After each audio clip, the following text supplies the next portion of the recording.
That's what it looks like in Baltimore, Maryland, at least in Baltimore County, folks. You're looking at the view I had yesterday in horrific weather conditions, to say the least, in the area. It was the blizzard of 2016 certainly did its course to the region. This is my neighborhood. I know to a lot of you in the Northeast or the Mid-Atlantic, or I mean, I should say the northern Midwest and maybe other parts of the country are probably laughing a little bit, but 3 feet of snow dumped on my area. Record storm for the region. Pretty impressive, to say the least. And it has delayed a ton of games, postponed them to different points in time. I had a time lapse. Apparently this system that I use to produce doesn't like the time lapse. But nonetheless, there is your view of the storm in my area. And welcome into Hoopsville, everybody. A little bit delayed here.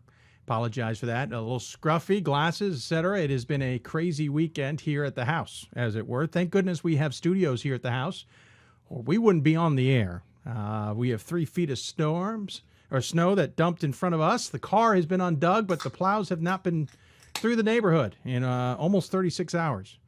So there's no chance we're getting out anytime soon. Interesting enough, I have a basketball game tomorrow to announce, as Goucher and Drew will face each other in landmark play tomorrow at the Sports and Recreation Center at Goucher.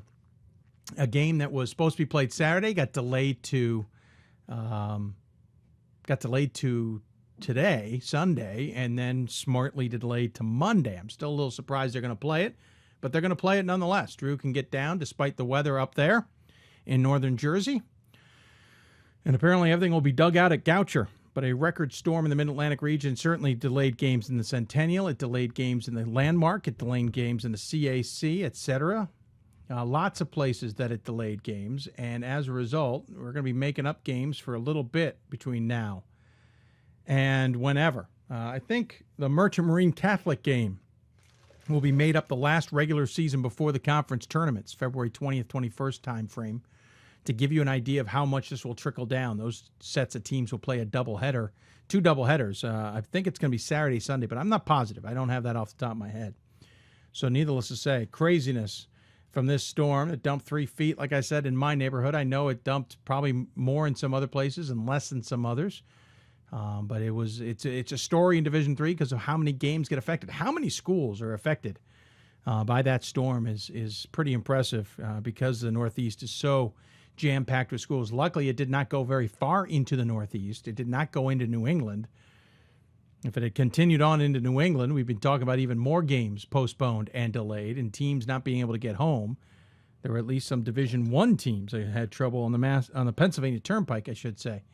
So luckily, the weather has passed. I know we showed that video, and I apologize to you, those of you listening to the podcast, not able to appreciate that, but we will have links on our website if you didn't see it, including the time-lapse I shot out my backyard, or a back porch, I should say, should you be interested in seeing that as well.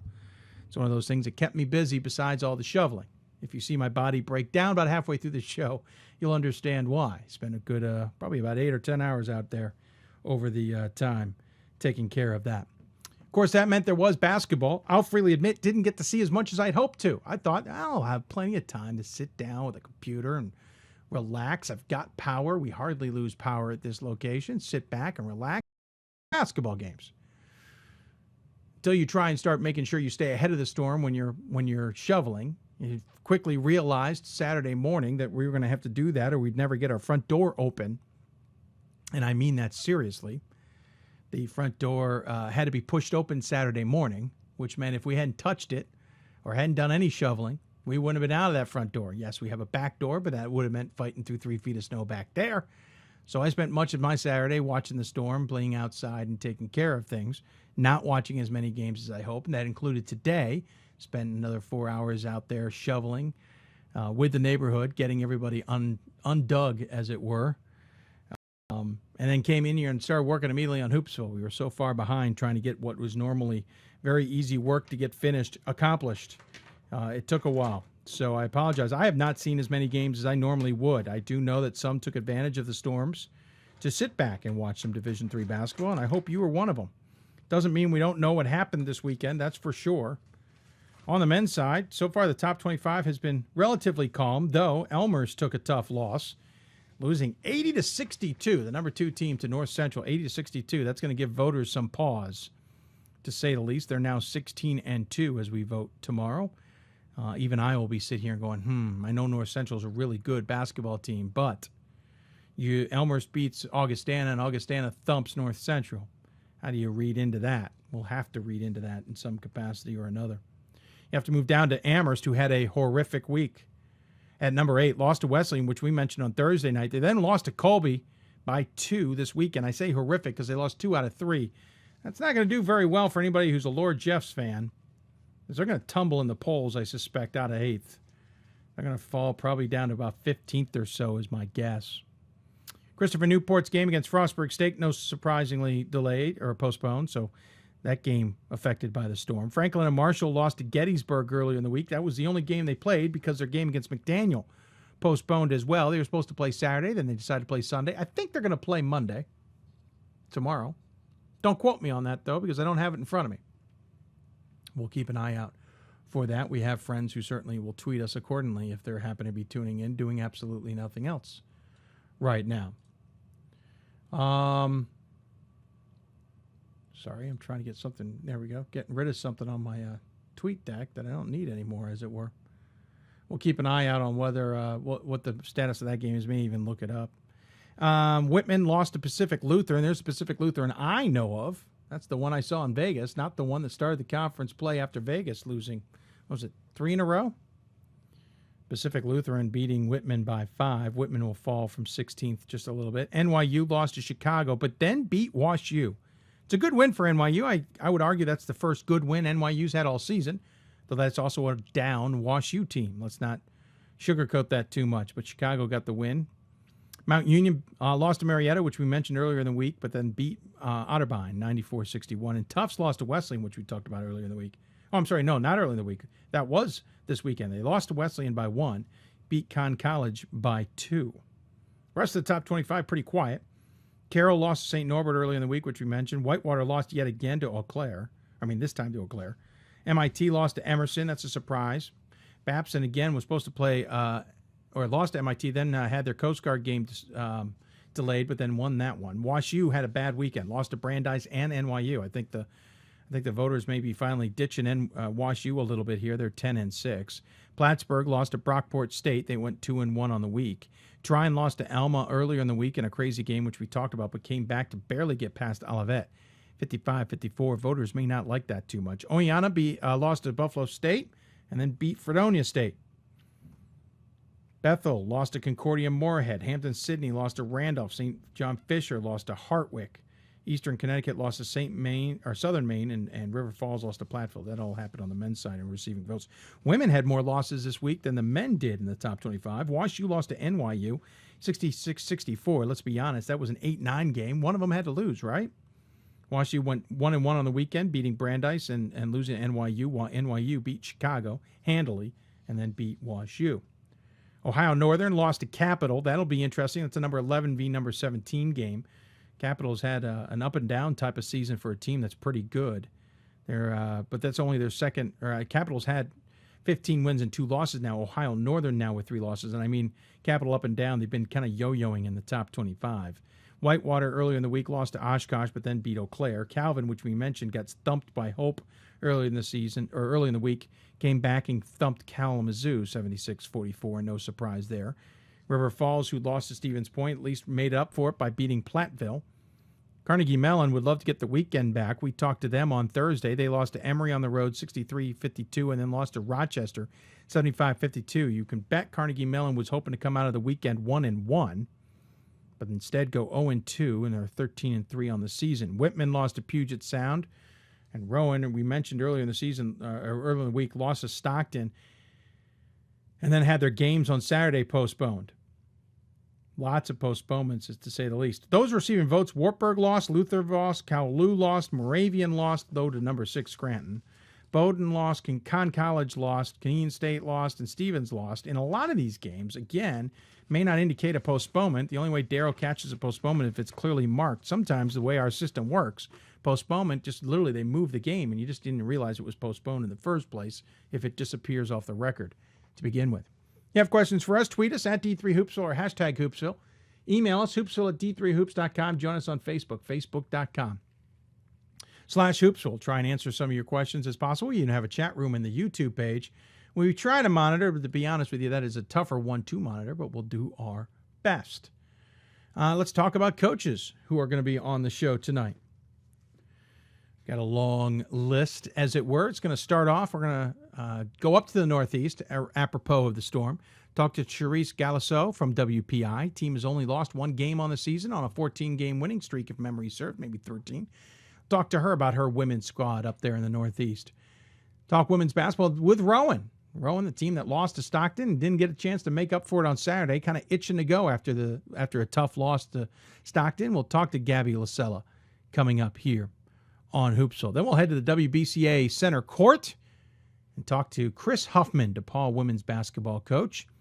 Talk about more than just the game with her. We'll talk about what she does off the court, especially what she does with the WBCA as well, but other things that she has started as well. Then we'll switch into men's basketball. We'll head out to Chicago, talk to Mike McGrath of the Maroons, the head coach there, number 12 ranked, had a good weekend on top of the UAA currently. We'll talk to him about how his team's looking. And then Bert West of East Texas Baptist will join us. We'll head down to Texas one more time. We wanted to go out somewhere else in the South, but the game schedules just didn't allow it. We'll go out to Texas one more time, talk to Bert West from East Texas Baptist. Coming up here on Hoopsville. Reminder, Thursday is our marathon show. We'll be working hard the next few days to put that show together. Lots of guests in the 12 hours that will be on the air. You can pretty much guess. We can probably have about 36 guests, if not more, give or take, we should say, on the show. We will be working very, very, very, very, very hard on that in the coming days. Maybe some surprise guests as well. Nothing's confirmed as of yet. We are doing our best to solidify those guests, and we will do so as soon as possible. If you have any questions for us, email us, hoopsville at d3hoops.com. Also join us on Facebook, facebook.com/Hoopsville. Tweet us at D3Hoopsville or hashtag Hoopsville. We'd love to hear from you during this show. In a few minutes, we'll head out to the Northeast and go up to Worcester, Mass. to talk to the WPI women's basketball team, a team that's certainly having a good season. But if you have guest ideas, we'd love to hear from you. Please let us know what your ideas are, and we will do our best to get those guests on the show if we agree with you, if we think, that is a good guest and somebody we should have on the show. We will do our best to accommodate that request as well. Just tweet us, email us, even mention us on Facebook will work for us as well.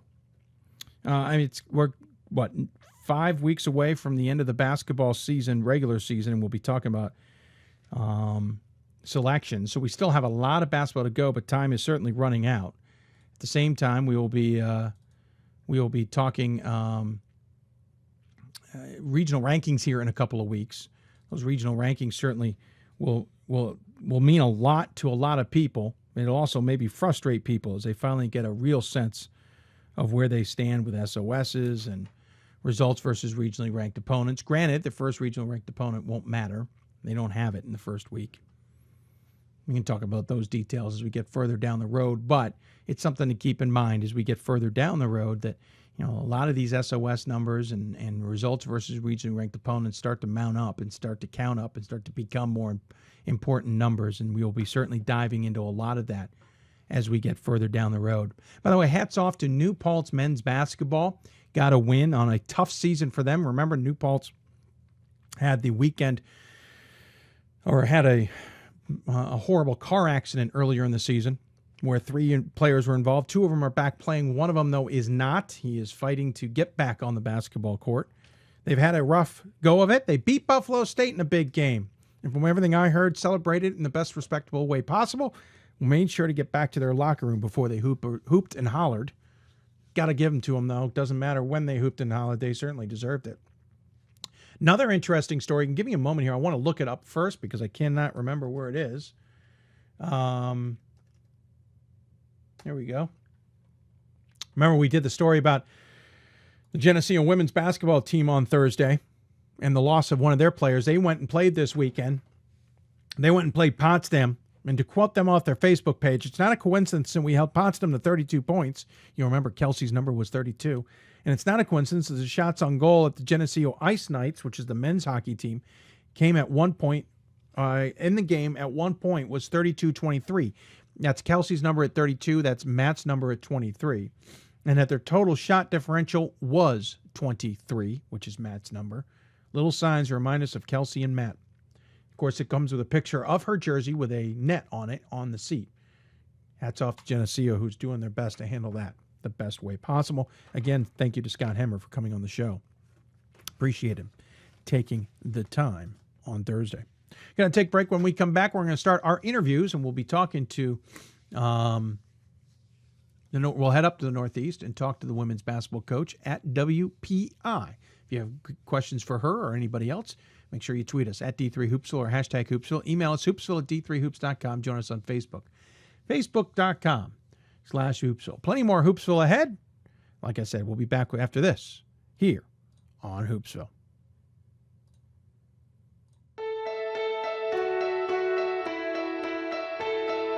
For the love of the game. That's what it's all about, they say. But for those of us who are Division III student athletes, it's more than that. A lot more. Sure, the game is important, but as we work so hard to build both mind and body, it's more about team and the schools and communities we represent. And for the many of us blessed with the strength to compete in sport at the college level, we understand that with what we were given comes a special obligation. An obligation not merely to work towards a personal best in the classroom or in the sport we love, but rather an obligation to help those who have their own special needs and whose love for the game is no less intense. That is why NCAA Division III teamed up with Special Olympics. For Special Olympics athletes, victory belongs not only to those who first cross the line, but to all of those who compete and endure. They are challenged in ways we cannot imagine. They are survivors who test themselves harder and with greater joy than we will ever know.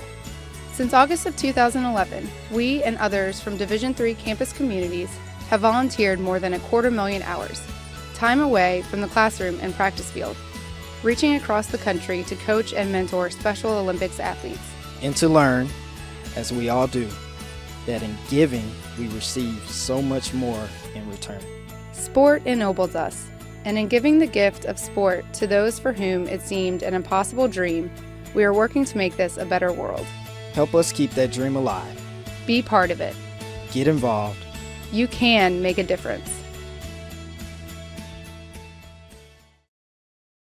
We've got more schools than Division I, more fans than Division II, and more upsets than March Madness. There's 800 programs with over 11,000 games leading to 2 national championships. And we've been covering it all for over a decade.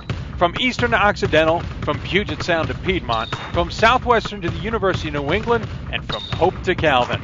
Nobody covers Division III basketball like we do.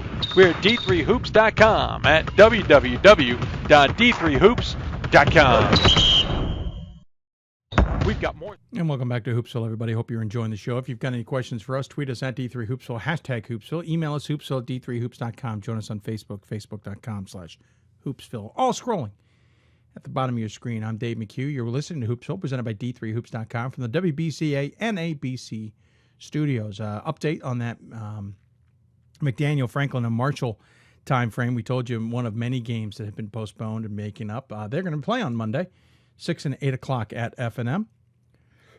Again, Catholic and Drew playing tomorrow, 3 and 5 o'clock at Goucher.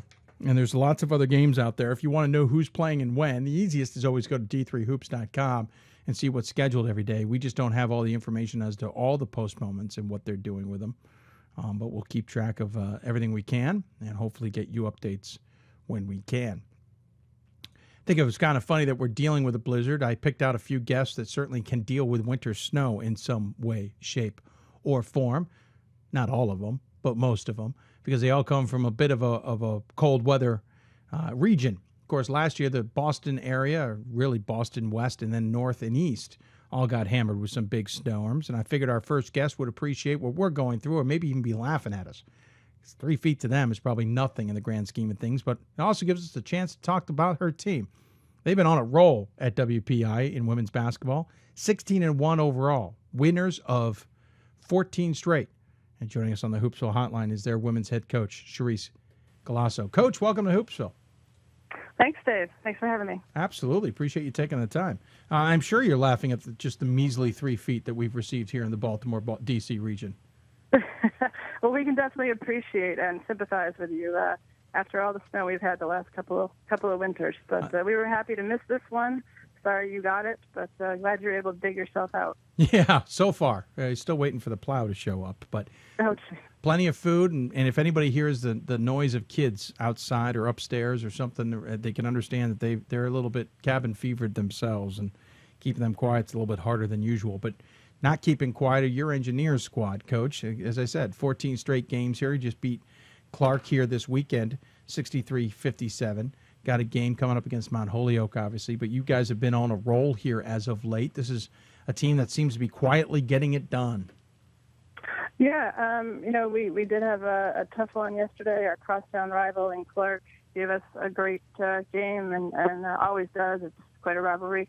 We're pretty pleased with the progress that we've been making, and we've just been finding ways to win. It hasn't always been pretty, but we'll take it, and really focusing a lot on our defense. I think that's really been a key to our success this season. But the team has really come together, and really impressed with how they were able to come together so quickly this year. Guys, again, 14 games winning streak. You're sitting in a conference that has certainly had some respect over the years in the NEWMAC. And, of course, in the NEWMAC, you have a half-game lead right now on MIT and Babson. Springfield and Coast Guard are back there as well. Are you a little surprised that you're not getting as much attention nationally as you would be with this record? No, I don't think we're surprised. Actually, we're not really paying too much attention to that. It is a very tough league, and I think you've had some teams that, Babson, for example, who has really kind of stood out, rightly so, over the past 5-6 years, and really represented our conference well.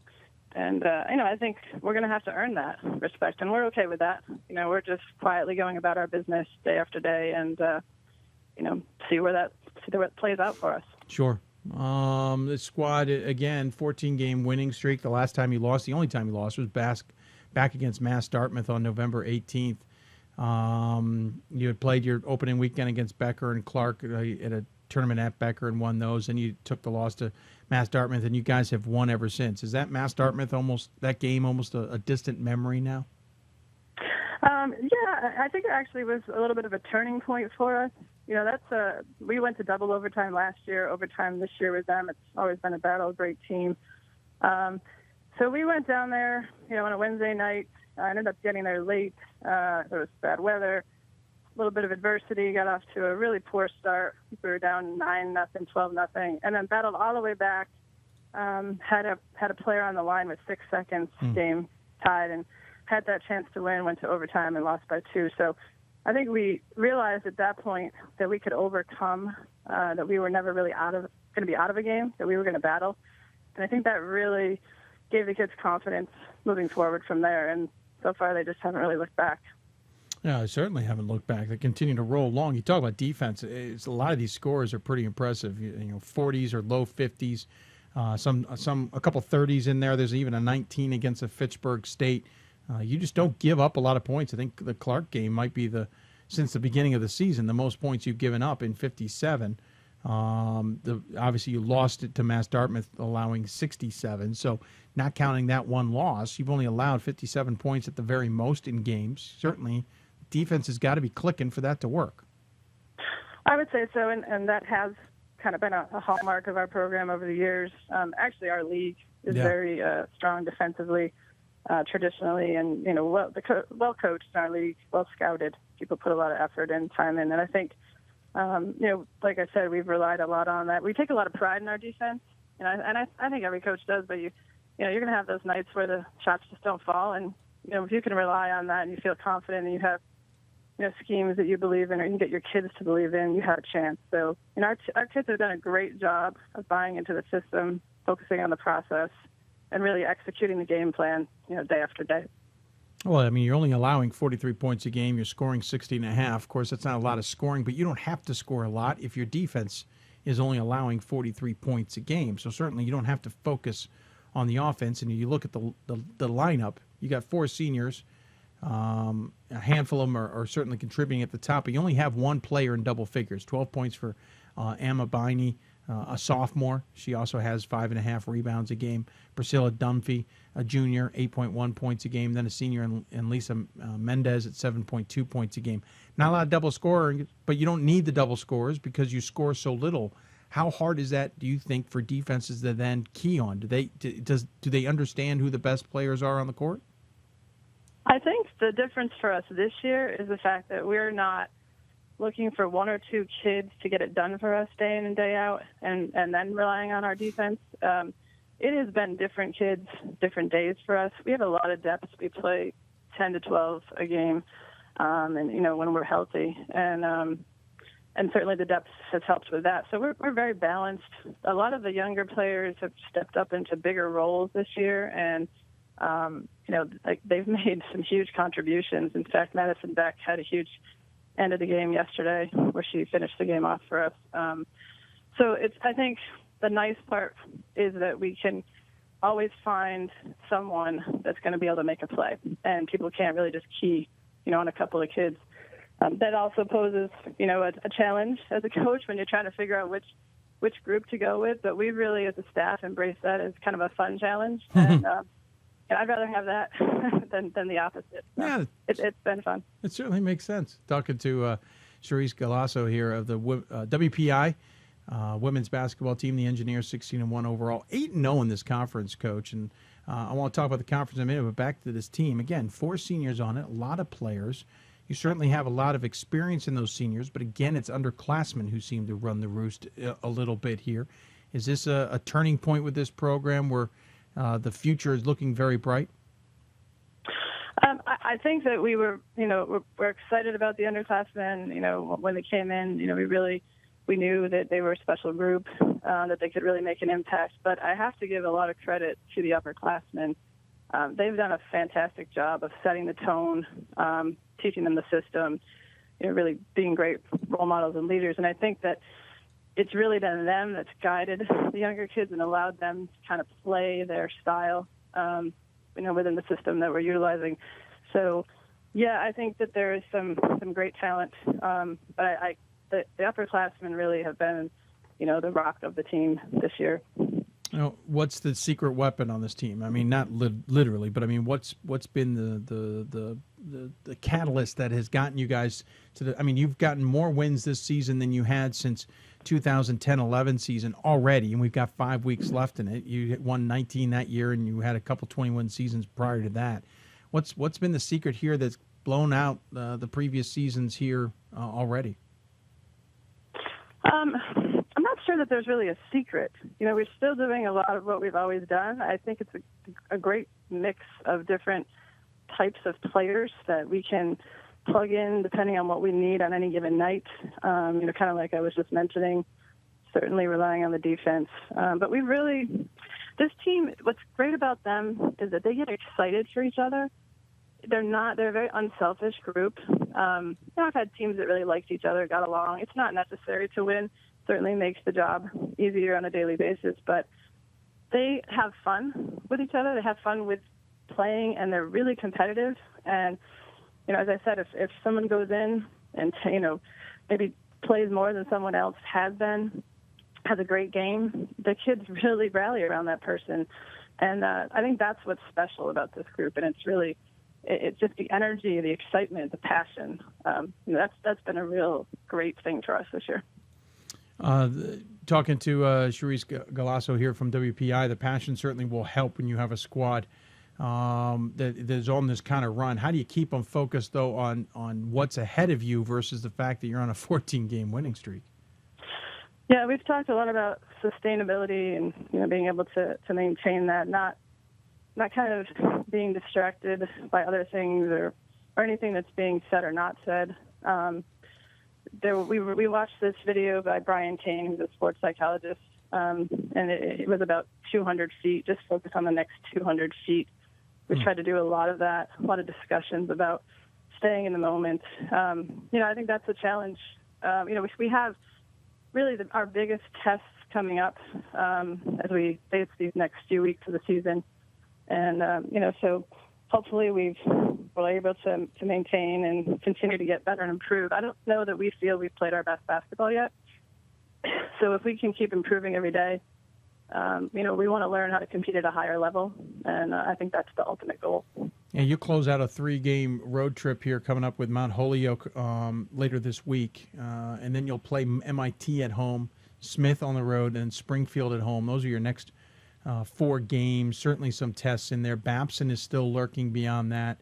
You look at the conference record right now. MIT is going to be the big game. Babson's going to be a big game. Springfield's going to be a big game. Certainly a lot in front of you. I know it's 1 game at a time, but how do you keep them from overlooking Mount Holyoke?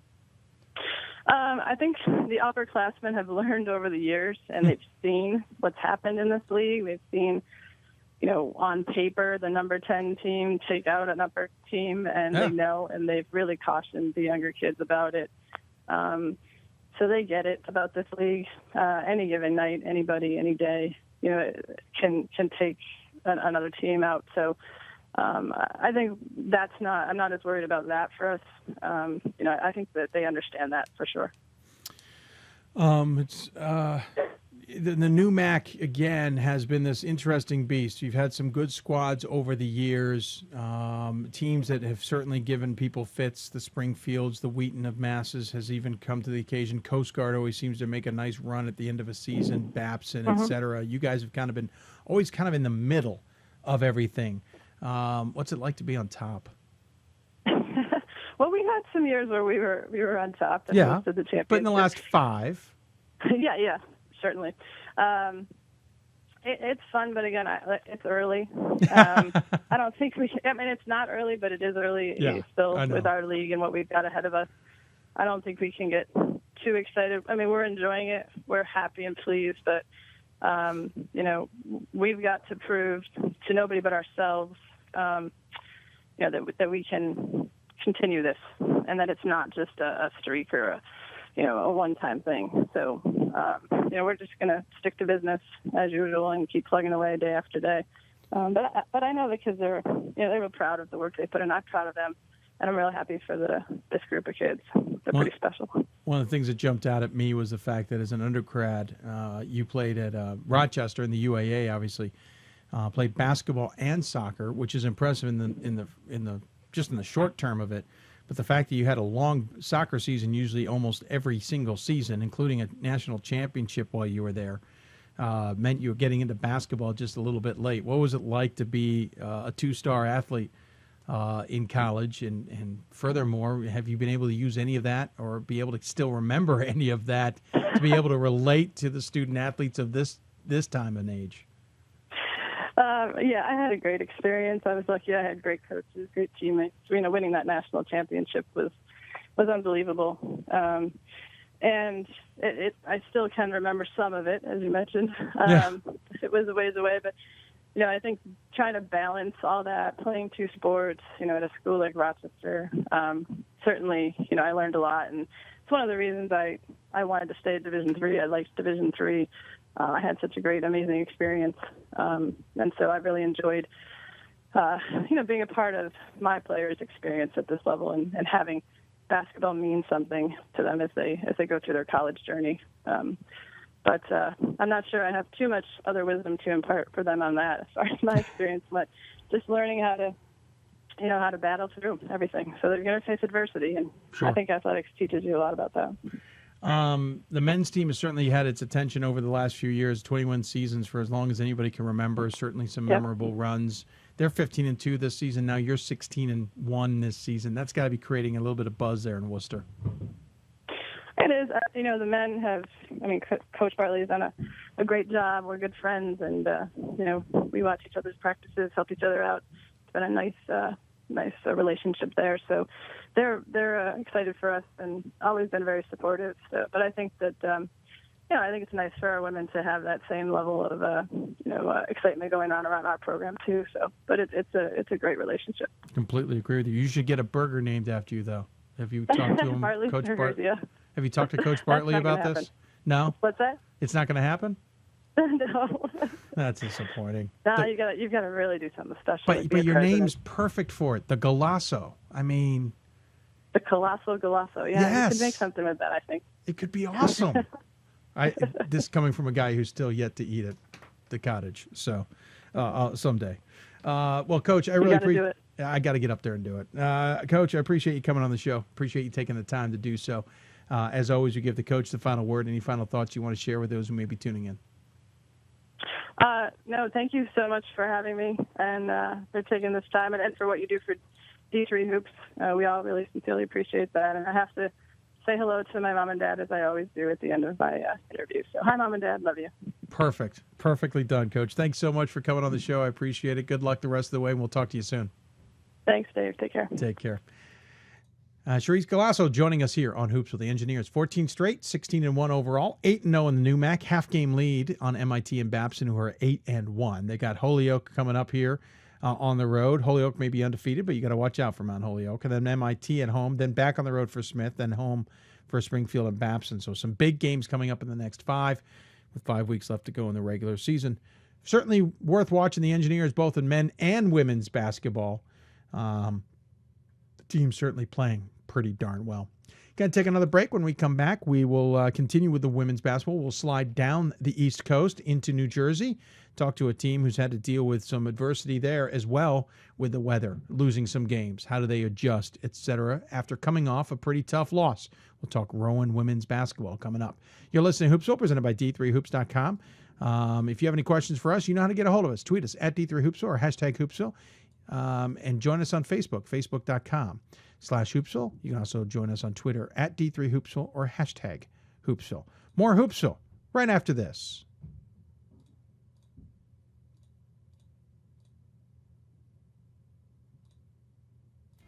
I know sports is important, but having the academic part along with it is a big plus. I've discovered in myself, a newfound ability to overcome adversity at all different angles. At a Division III school is really shaped around you developing yourself as a complete individual. The end result in my mind is you just become a very well-rounded person. Before I came into college, I didn't really think I'd be able to balance so much. It helps a lot that you have a family with your team that can guide you. With a D3 school, there's a lot of time for other opportunities. The coaches expect a lot of you during soccer, but after soccer, that's your own personal time to really find out who you are and other opportunities that you can pursue.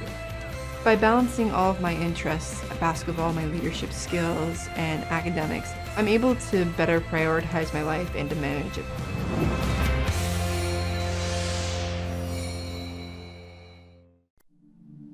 I used to never really talk, ever. I was afraid if I said something wrong, everyone would laugh at me. But then I started to play golf with Special Olympics. It helped me to find my voice. And now everyone else is speechless. I'm a current Division III student athlete, and I remember how intimidating the first year of college can be.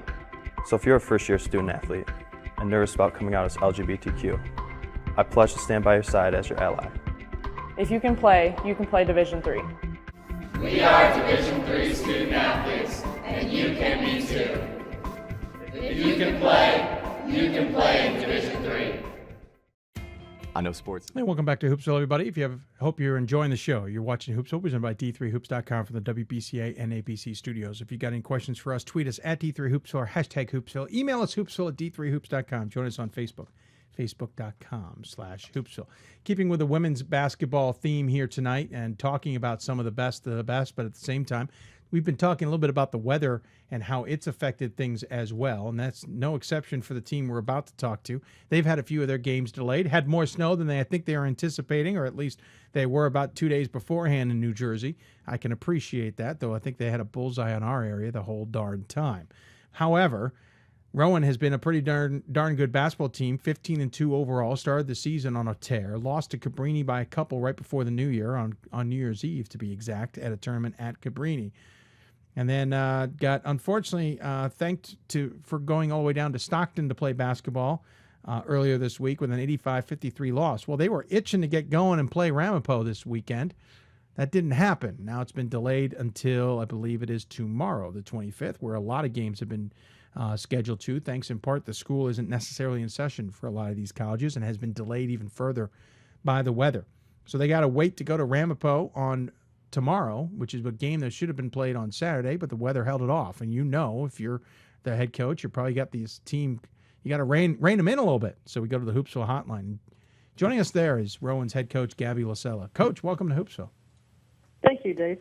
Your team's got to be itching a little bit here. I mean, the tough loss to Stockton to start with, then a game that's supposed to be played on Saturday, and then it's getting postponed and moved off. And knowing a good team who takes a bad loss, they want to get back on the court.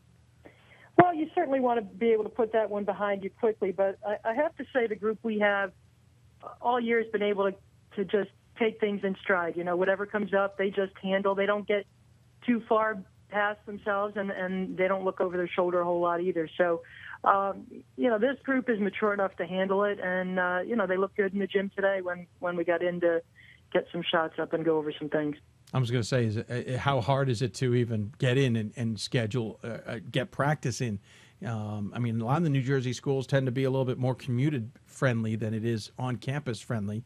You got players who try to dig themselves out, I'm sure.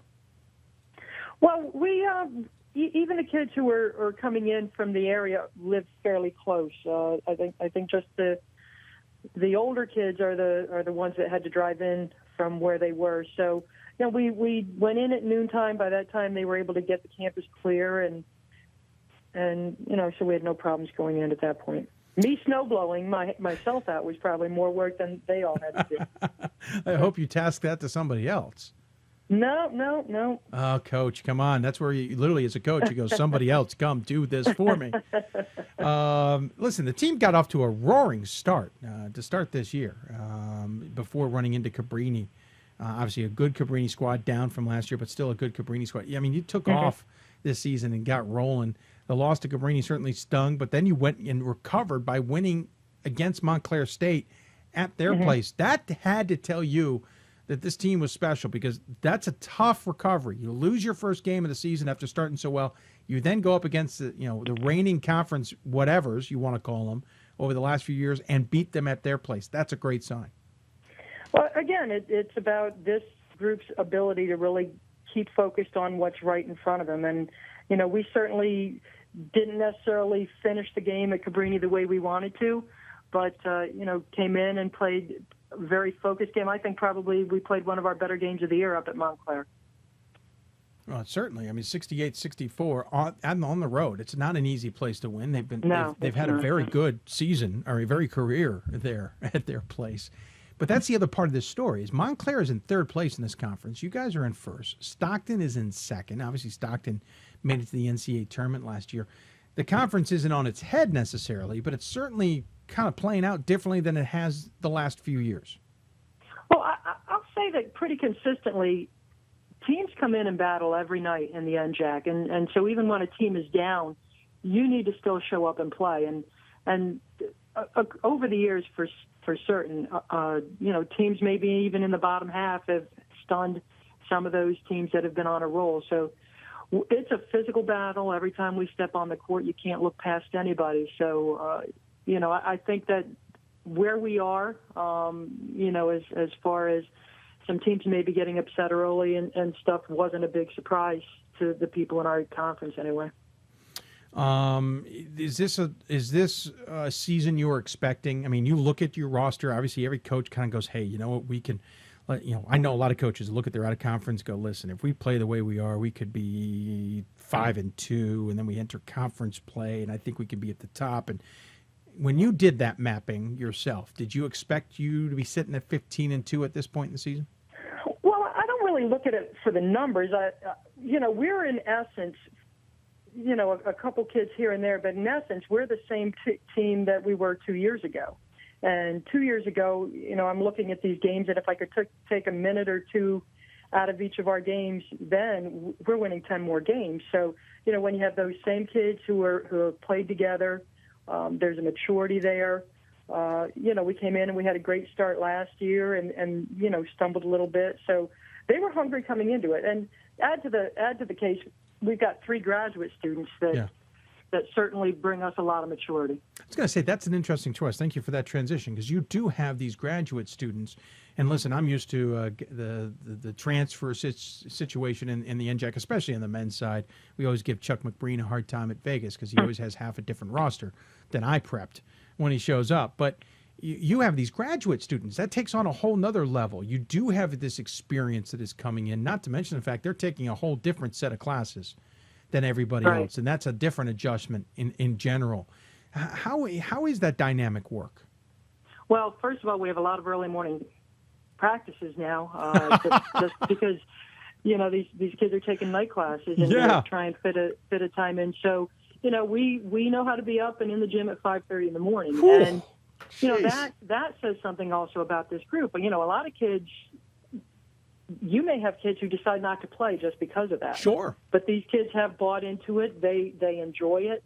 And they are ready to work at 5:30 in the morning. So, again, it just goes to the mindset that whatever's going to come up, they're going to find a way to deal with. But, a lot of kids maybe have, different teams may have fifth-year players, but I think it says a lot about the character and the focus, the ambition of our team that these kids graduated on time and they're now in grad school and using that last year of eligibility. Which is certainly a YD3 thing. It's terrific that they're getting that chance. And Solstrom is the leader here, Caitlin Solstrom. She's one of those graduate students, 16 points a game, nearly 5 rebounds a game. Kate Matthews, another grad student at 11 points a game and 12 rebounds a game. It's not often you see somebody have more rebounds than points in a game. She's one of them. And then it was Anissa Sanchez, 10.5 points a game. Melissa Lake, 9 points a game. Of course, both of them bring down some good rebounds. Sanchez at nearly 5 and Lake at about 6.5. Assists per game at Solstrom at 3. Matthews 2.5. We should mention, is it Valerie Garofalo? 4 points or 4 assists a game. So obviously you have a lot of people who not only can get you points, you got 3 of them in double figures. You got plenty of people who can get you rebounds despite the fact you have somebody averaging 12. And you got 3, 4, 5 people who can hand out assists too. It's a nice, that's a nice balance. It is. And again, I think it goes back to the way we play. We solidly play 9 players a game. We started that really last year where we really wanted to just everyone buy into, you're going to play about 20 minutes a game. There's going to be 10 of you that do that. And understanding that, on any given night, it's going to be somebody else's turn to maybe step up and be the leader in different ways. So they've all bought into that. Again, it takes a special kind of player that, you don't have to be the guy. You know what I mean? It's just to be ready to come in and give the team what it needs on, if we're playing this certain opponent who's big inside, Kate Matthews isn't going to necessarily be the leading scorer, and we try and get her to kick the ball out and take advantage of our perimeter. We run the floor very well. We use a lot of pressure defense. We get a lot of attempts, and our games are high scoring. Other teams may be scoring a lot too, but to keep up the pace that we want to play at, there's a lot of shots going up in our games. It's interesting. At 5:30 in the morning, you got graduate students on there. You're talking about all these different things. You're right. The team has to buy in on, and you will know quickly if they don't. And when you have a record like 15-2, certainly indicates they're buying in. But the question, the real question I've gotten is this Stockton game. I mean, that's a tough loss, 85-53. For anybody who looks on that from the outside in at a box score, just thinks their wheels came off the rail, that things just went completely haywire. How do you recover from that and get them focused on the next one without that being a real devastating loss for a squad to take? Well, you look beyond the score, right. and if you look at the box score, we took 25 more shots than Stockton did. We got them to turn the ball over 23 times. We had, I think, 27 offensive rebounds. So we did a lot of good things. Yeah. Unfortunately, we couldn't hit the ocean. We shot 10%, I think, from three-point range. And I think 23%. So, we're looking at it. If we shoot our averages, we're probably winning that game. So, you just when you have, we just went in the gym saying, well, we all know everyone's going to have a bad shooting night. Hopefully everybody got it out of their system in that one game. And that takes nothing away from Stockton. They certainly have shot blockers that can impact the way that you shoot the ball and everything else. But it's next game, it's done, and we're moving on to who we have right next in front of us. The two of the next three games, like three of the next four games, are going to feature teams kind of near in the bottom third of the conference. You'll face Ramapo, then you'll face Rutgers Camden, who's in the upper third. We should mention they're tied for third in the conference. And then it's New Jersey City and then College in New Jersey. So you got this little phase here you're going to go through where you got games you have to win because you have to win them, and you should win them. But obviously the backside of that is you're going to go right into the top of the conference. Is this a perfect time to maybe get players rested who need to get rested while still accomplishing the goal of making sure you win these games?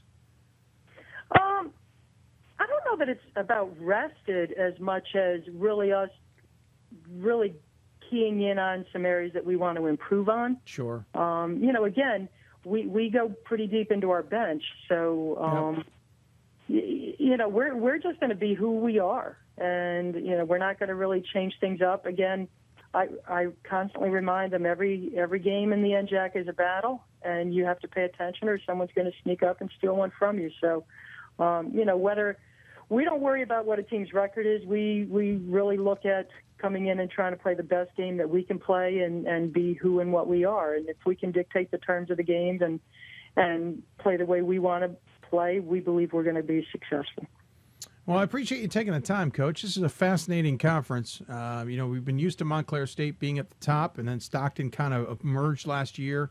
It surprised a few people by making the NCAA tournament, and now your guys are leading there. Stockton's in the mix. Montclair State's in the mix. There's some other teams who are kind of positioning themselves as well. Looks like it's going to be a fascinating race all the way to the end.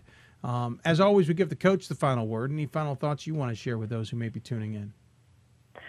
Well, first of all, Dave, I appreciate you guys really supporting Division III basketball the way you are. And you really are one of the only places to just stay on top of everything that's going on in Division III. So we check out your site all the time and appreciate your efforts. Thank you. I appreciate that very much. And find someone to dig you out, would you please? Well, I didn't have to use a shovel. The snowblower is a blessing. Well, the snowblower, you're good. I don't have one. I have too small a house, but at least you got one. That's a smart purchase right there. In that case, enjoy. Those are fun to use. Yeah. Thanks, Dave. All right, Coach. Take care. Thank you very much. I appreciate it. Coach Lisella joining us here on the show. Again, 15-2 on overall, 9-1 in conference play. They will take on Ramapo in the game. They're supposed to play Saturday. They'll play them tomorrow on the road. Then home against Rutgers Newark on Wednesday. Then on the road against New Jersey City on Saturday. 3 games this week. Obviously weren't scheduled to be that way, but we'll see how they do. 2 of them on the road. Barring any other weather that could come this week, who knows? I haven't even looked that far down the forecast, but they'll get back on the road, as it were, and back into conference play accordingly. We're going to take another break. When we come back, we'll go to the WBCA Center Court. We'll head out to Ohio, another place they certainly know a little bit about snow. We'll talk to, Indiana. I apologize. We're heading to Indiana. Going to talk DePauw women's basketball with Kris Huffman, but more importantly, going to talk about what she does off the court, what she does in the game of basketball that has nothing to do with her own team. That's all coming up here on Hoopsville. You're listening to Hoopsville, presented by D3Hoops.com from the WBCA and ABC studios. More Hoopsville right after this. For the love of the game, but for those of us who are Division III student athletes, it's more than that, a lot more. Sure, the game is important, but as we work so hard to build both mind and body, it's more about team. That is why NCAA Division III teamed up with Special Olympics, and in giving the gift of sport to those for whom it seemed an impossible dream, we are working to make this a better world. Help us keep that dream alive. You can make a difference. We've got more schools than Division I, more fans than Division II, and more upsets than March Madness. There's 800 programs with over 11,000 games leading to 2 national championships. And we've been covering it all for over a decade. From Eastern to Occidental, from Puget Sound to Piedmont, from Southwestern to the University of New England, and from Hope to Calvin. Nobody covers Division III basketball like we do. We're at D3Hoops.com at www.d3hoops.com. 3 hoops.com.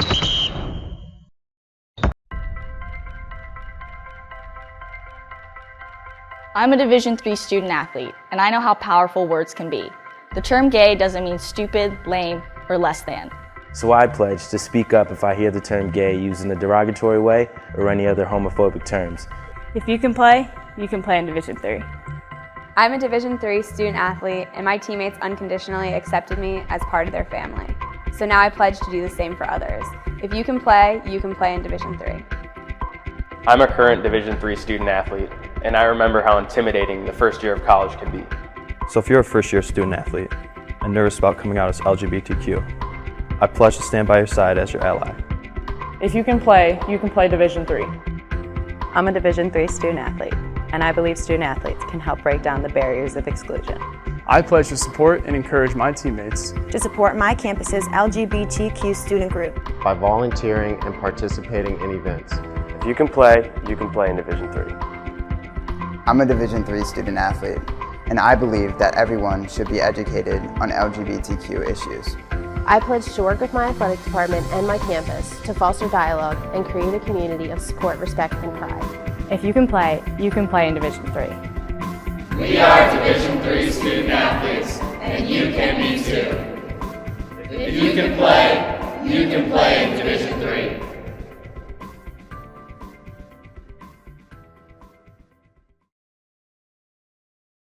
I did receive a non-athletic scholarship upon entering school.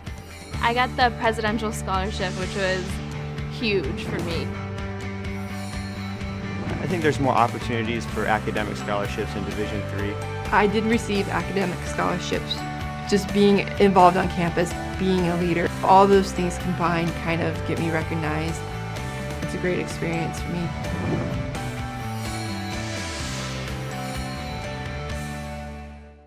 I did receive a non. Welcome back to Hoopsville, everybody. Hope you're enjoying the show. If you have any questions, feel free to tweet us at D3Hoopsville and hashtag Hoopsville. Email us hoopsville at D3Hoops.com. Join us on Facebook, Facebook.com/Hoopsville. Of course, Hoopsville, presented by D3Hoops.com from the WBCA and ABC studios.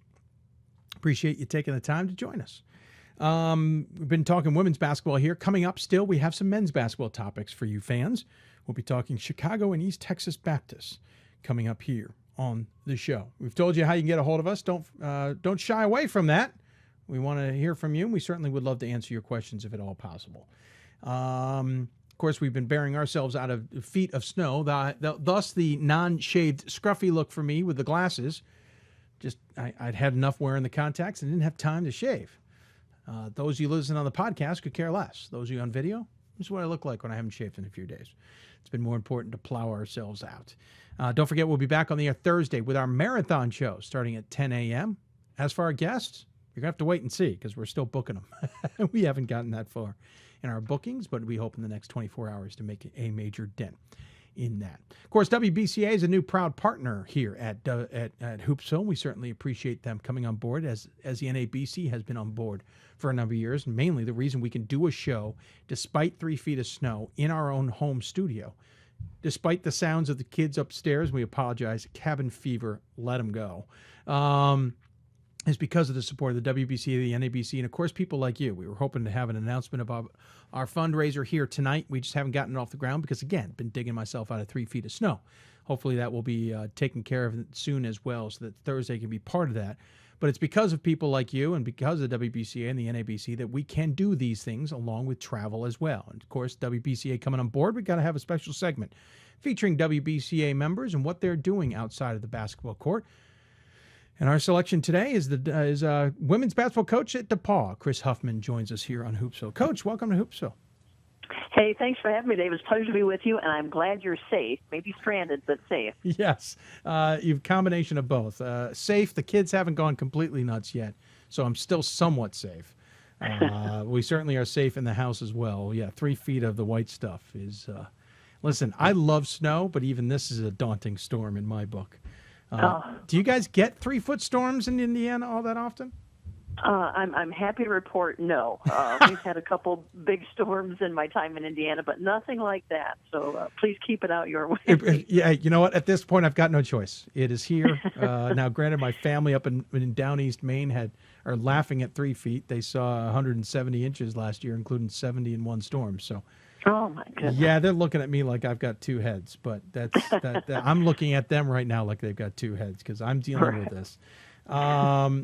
Listen, we'll talk about your team in a little bit, but being that this is the WBCA Center Court, we get to talk about the coach just a little bit. And obviously, you're synonymous with winning at this point in time. I'll be blunt that it's a little strange not to see you guys in the top 25 at d3hoops.com. It hasn't been the best of seasons, but this sometimes makes me think these are the seasons that coaches sometimes thrive on a little bit because it really gets you to kind of refresh yourself. You know, we have had that opportunity. It's a team I really enjoy coaching. You know, when I look at this season, we have new faces on the court. We have one returning starter and only a couple kids that really had seen minutes in the past. So we've got a new team on the floor and a brand new coaching staff, and along with that, a new offense. So it is very much kind of a refreshing year for us, and I like how this team is progressing. And by the way, we should say this. I mean, this is by your standards. 13-5 by your standards is an off year. 13-5. There's, as I said about Calvin men's basketball to a few people a few weeks ago, their record. There's a few hundred schools who would like to have that record in that schedule. There's a few hundred women's schools who would love to have your record with your schedule at 13-5. We're so used to not seeing 2-game losing streaks and such like that. The conference certainly seems to have gotten more competitive as well. Oh, absolutely. And you could see this brewing. In the last couple of years, there's been a lot of young talent in the conference, and they've got some veteran coaches that are outstanding and work extremely hard. So their kids are now their juniors and their seniors, and they're really putting things together and playing well. And that's certainly key. I mean, obviously, the end of the season is more important than what we're talking about technically right now, because you can make a run here and still position yourself for an NCAA tournament. So there's a lot of basketball to be played here. But right now, again, 13-5, 15-3 overall. You're actually a game back of Denison for the top of the conference and a game ahead of Kenyon. And, of course, they're the two teams that did you in recently. Denison beat you 63-54. Kenyon beat you 60-53 before you guys got back 3 wins with Wittenberg, Ohio Wesleyan, and Worcester. Interesting enough, Denison looms on Thursday. Kenyon won't be until near the end of this regular season. So you get your revenge coming up here in a big game for the top of the conference. How you getting everybody prepared? Is this a go back and look at the game that you played against them and see what you did, or is it start afresh and start new? Probably a little bit of both. It was a battle at our place when we saw Denison earlier. They're an outstanding team. You've got Sarah Lee leading the way as the head coach there with a long tenure, and she's got a great team. She's got a guard court with some experience and some talent and some depth, and she's got Jordan Holmes in the paint, who is setting a ton of records, block shots and rebounds, and she's a legit deal. So we have our hands full on Wednesday when we head over to their place. We have one of our guards back who missed that game. Our starting point guard missed that game versus Denison. We'll have her back, and we know that will help us a little bit, but it will be a challenging task. So we need to learn from our mistakes from the first time around and hope to have a better outing. We'll talk more about you in just a second. I want to quickly go through the team, though. Emily Abood, is it Bood or Bud? Buddy. I like that better. Buddy. I like that better. Emily Buddy, sophomore, leading the way, 15 points a game, hauling in about 4 rebounds a game. Maya Howard, the freshman, 9.5 points a game. Abby Keller, senior, 8.5 points a game and 8 rebounds a game. Claire Ryan, a junior, 7.5 points a game. Taylor Howard, 5.5 points a game. So no huge scoring threats, but a nice mix of players there. You may have a lot of seniors in the sense of 5, but you don't rely on them. I seem to be saying that a lot about teams. It's the youth that seems to be driving the ship these days. It sure seems like it. You look at some kids in the conference and you think, "Boy, aren't you a senior yet?" And they're a sophomore because you see a lot of them from the tip and all season long. But there's a lot of young talent out there, and that certainly holds true in our conference as well. Interesting enough, you're not that far removed from your second national championship back in 2013. There's got to be. Are there any players though on this team who played on that squad? Well, the senior class was a part of that team. None of them had any minutes. They watched a lot and from the padded chair, but they were a big part of our preparation always. And they've got great memories. And now they're trying to kind of regroup this team this year. Hey, listen, as a guy who was a bench player in his college career, there's nothing wrong with a cushy seat on your way to a championship ring sometimes. You got to do what you got to do.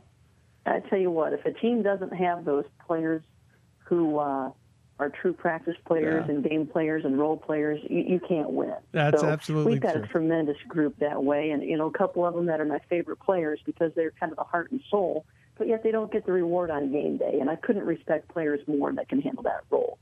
That's absolutely the truth. Hey, I got a question before we get into things from a viewer. He emailed us this question. Said, any special prep work you have to do for Denison's Jordan Holmes? He's a leading shot blocker in Division III, and who obviously you guys will play coming up. Unfortunately, she's the one who helped end that 96-game home conference winning streak you guys had rolling along. Anything you guys got to do to focus on her?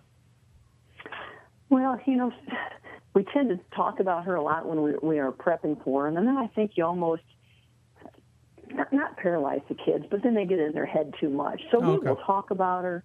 We'll have some strategies, small strategies that we try to implement. Sure. But for the most part, we'll try to be us. I think we've made some mistakes in the past by maybe over talking about a player, and then our players are not just out there playing.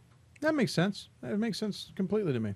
Let's switch over to you. This is the WBCA Center Court. We get to learn a little bit more about the coaches in this, and it's one of my favorite parts. So let's talk about yourself. You're certainly involved in more than just the basketball game, but you're involved in the game itself, if that makes any sense. First and foremost, one of the things that jumped out at me, at least thanks to your SID, Bill Wagner pointed out, you started a basketball program called the Little Sis program. Can you give everybody a sense of what that is?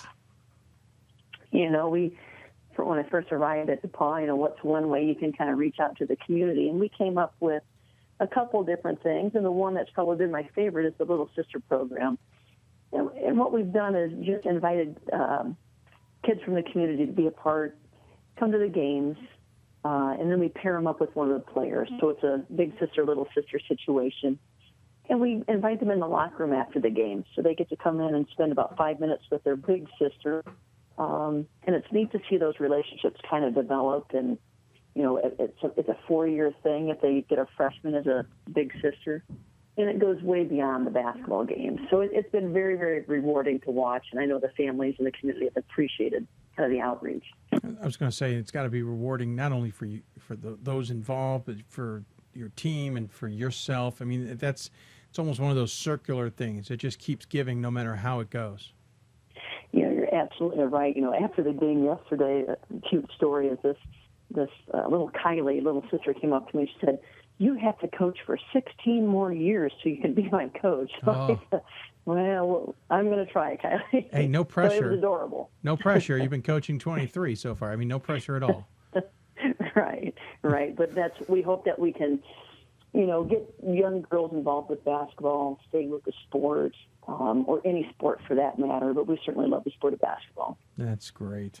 You're obviously very much involved with the WBCA as well. You're on the ethics committee, which I find interesting. Listen, there's a lot of ways people can interpret what an ethics committee does. So I'm just going to say, what does the ethics committee do? They started this a few years back when Beth Bass was the CEO of the WBCA. And, I think at the time there were coaches that were maybe frustrated with their coaching colleagues that might have been crossing the line. And so they tried to develop this a committee where we could be maybe the first outreach if something was seen to be awry in a program, and the WBCA would reach out. We haven't, to be honest, we haven't done much with it other than meet and brainstorm and come up with some guidelines that you're kind of agreeing to as a member. As a member, you're going to agree to be ethical and sportsmanship and on and on. So our role has been small, especially once the lawyers got in and, working with the NBCA and seeing what other leagues are doing and other organizations. So it's interesting. I think it's still developing. Let me ask you this. What's the need for an ethics type committee? And you kind of talk about it crossing the line, but is this one of those things where there's a meeting and everyone kind of sits around and goes, you know what, these are things we don't endorse, and we need coaches to understand that. And do you guys will you put sanctions in play? I mean, what is this? Or is it more about we want to show you the right way more than punish those who don't go the right way? Yeah, it really wasn't about punishment. Part of what we talked about was education. Gotcha. How can we educate people about, even the NCAA rules? It was some young coaches perhaps making some mistakes along the way where they didn't even know the mistakes they were making. And so it's one of an education piece. Maybe some of the older coaches can reach out and to the younger coaches in the league. So that's kind of how we approach it from a Division III standpoint. Division I think, had a different set of circumstances. Part of what they wanted to talk about was, the handlers that their top prospects have to work through and that they have to work through as when they're trying to recruit them. So two very, very different games in that sense of what we felt like the ethics committee could approach. Interesting. Obviously, you've worked also with the WBCA and on part of the board of directors. You've worked on the Division III Women's Basketball Regional Advisory Committee. What's it mean to you to stay that involved in the on the off-court involvement of things or the betterment of the game? Why so involved? What does it mean to you? Boy, it's been my life. From growing up as a youngster in the state of Iowa, where basketball was pretty darn big, and now it allows me to have a job that doesn't seem like a job. So growing the game really, it's important to kind of pass that torch. I hope more young women will stay involved in coaching, and from what I hear, officiating are needed there as well. Sure. But the WBCA, I've been impressed with my involvement there. They've done a great job of reaching out to the coaches across all age groups and saying, what do you need from us and how can we help you? So they're educating, they're providing programming. They linked us, and I think that's the biggest thing I saw during my time on the board of directors, has linked us more with the NCAA. So it wasn't, coaches on one side of the room and NCAA on the other, but really brought the two organizations together. So we're working in unison. A fascinating point. And then the other thing you do, too, is you've worked with the USA Basketball Women's Under-18 team a few years back. What's it mean to get involved in the Team USA section of things? Well, that was a really fun experience to go out to Colorado Springs and spend a few days out there with USA Basketball. And Carol Callan and her staff out there were just a ton of fun to work with. And, you're watching them kind of build the teams and the national teams of the future. And so they work hard at it. They're scouring the nation for the best talent and bringing them in and, putting through tough workouts and kind of selecting those teams that will go on. So it was a tremendous process for me to be involved with and the coaches. So, again, a ton of fun just through the sport of basketball for me. Certainly keeping yourself busy. You mentioned being from Iowa. Obviously, you're also in the Iowa Women's Basketball Hall of Fame, having played at Northern Iowa. And you've had some 16 NCAA championship tournaments in Division III, 2 national championships. Here's a dumb question. Does it get old? It doesn't, because every team is a brand new experience. Yeah.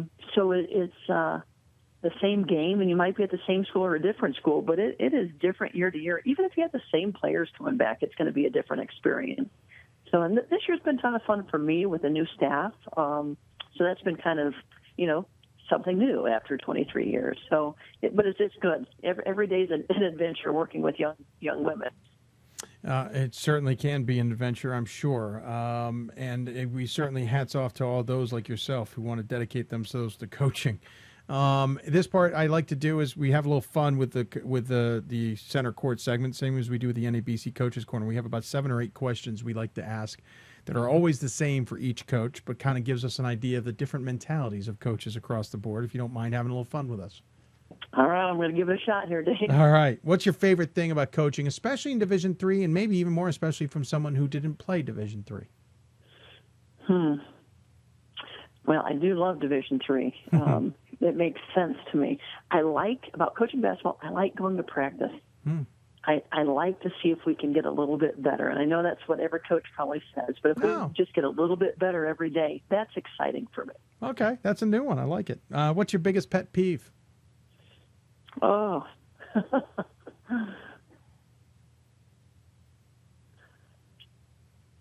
You can be honest. Well, I have a theme in my head right now is not working hard enough, not setting the bar high enough for yourself. I can appreciate that one. Obviously, the next couple have a bit of a caveat that we've added a ton of rules this year. But is there a favorite rule or nuance of the game? It can either be a rule or something, a nuance of the game that's just one of your favorite things about it. Boy, I don't know that I have a favorite thing yet because it still feels pretty new. Sure. But man, have these rules changed the game? I guess being able to advance the ball is just a whole new ball of wax. So that's probably the most interesting thing that's happened. Okay. Is there any rule that you'd want to see added, removed, or changed? Ooh.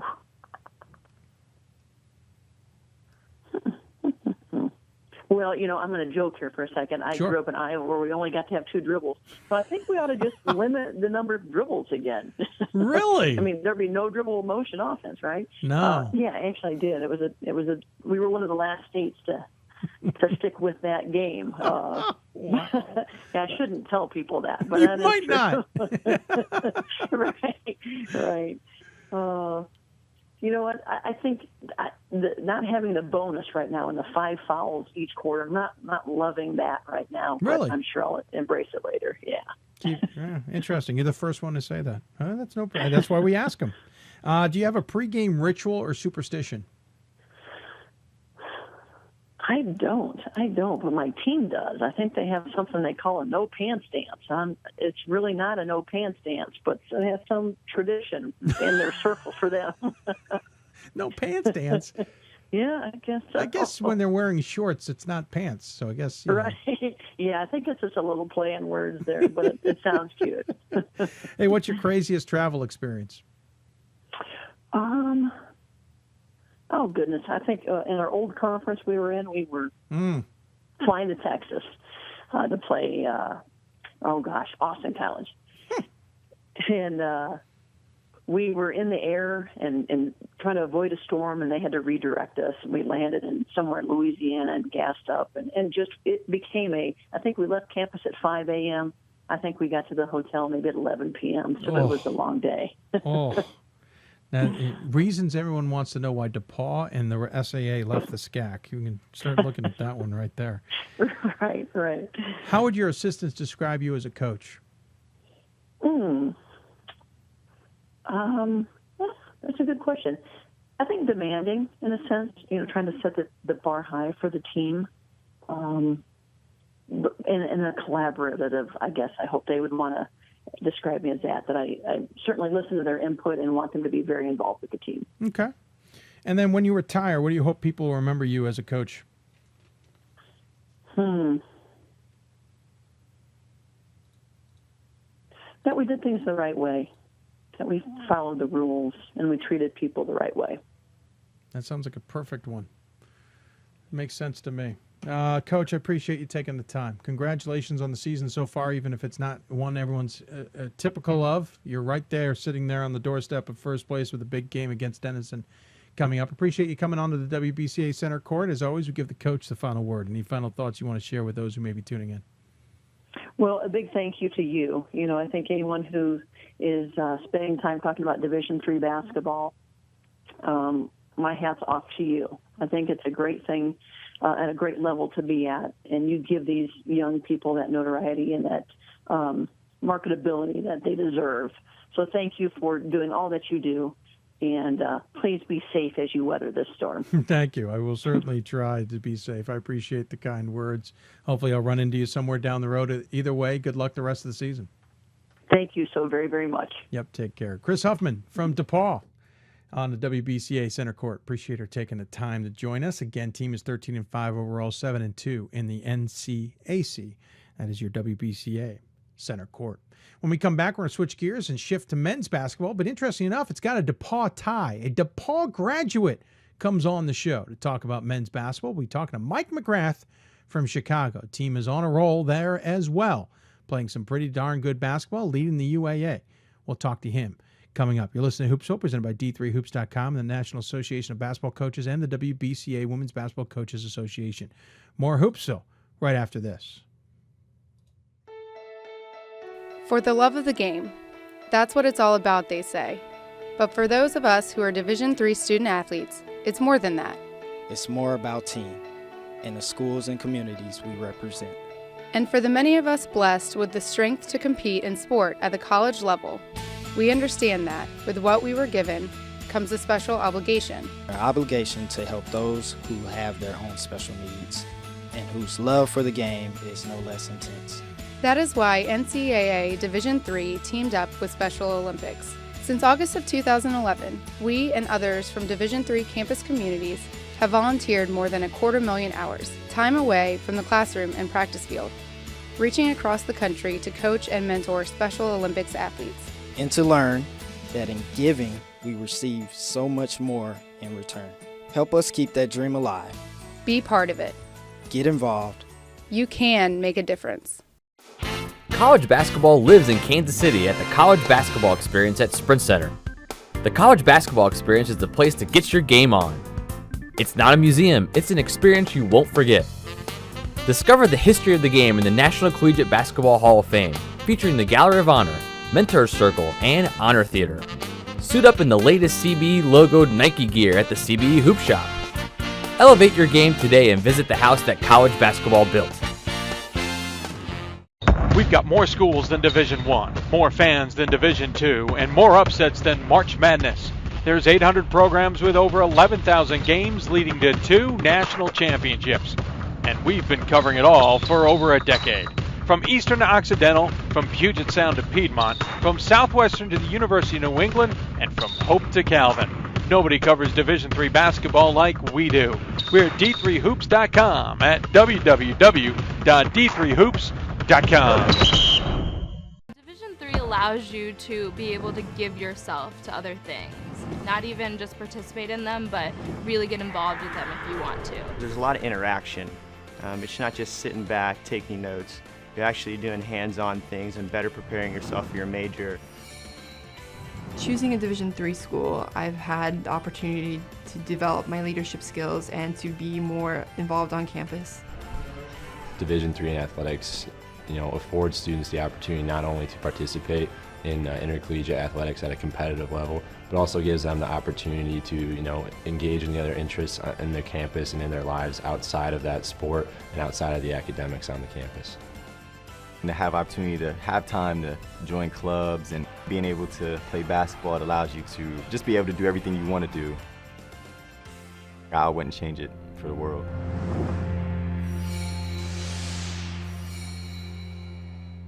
With every basket and every stop, the skill of elite student athletes will be on display.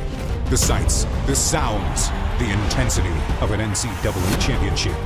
It all comes down to this moment, and the winner takes it all. Be there to share the experience with your family and friends. The 2016 NCAA Division III Men's Basketball Championship, March 18th and 19th at Salem Civic Center in Salem, Virginia. Visit ncaa.com/tickets to score your championship seats today. With every basket and every stop, the skill of elite student athletes will be on display. The sights, the sounds, the intensity of an NCAA championship.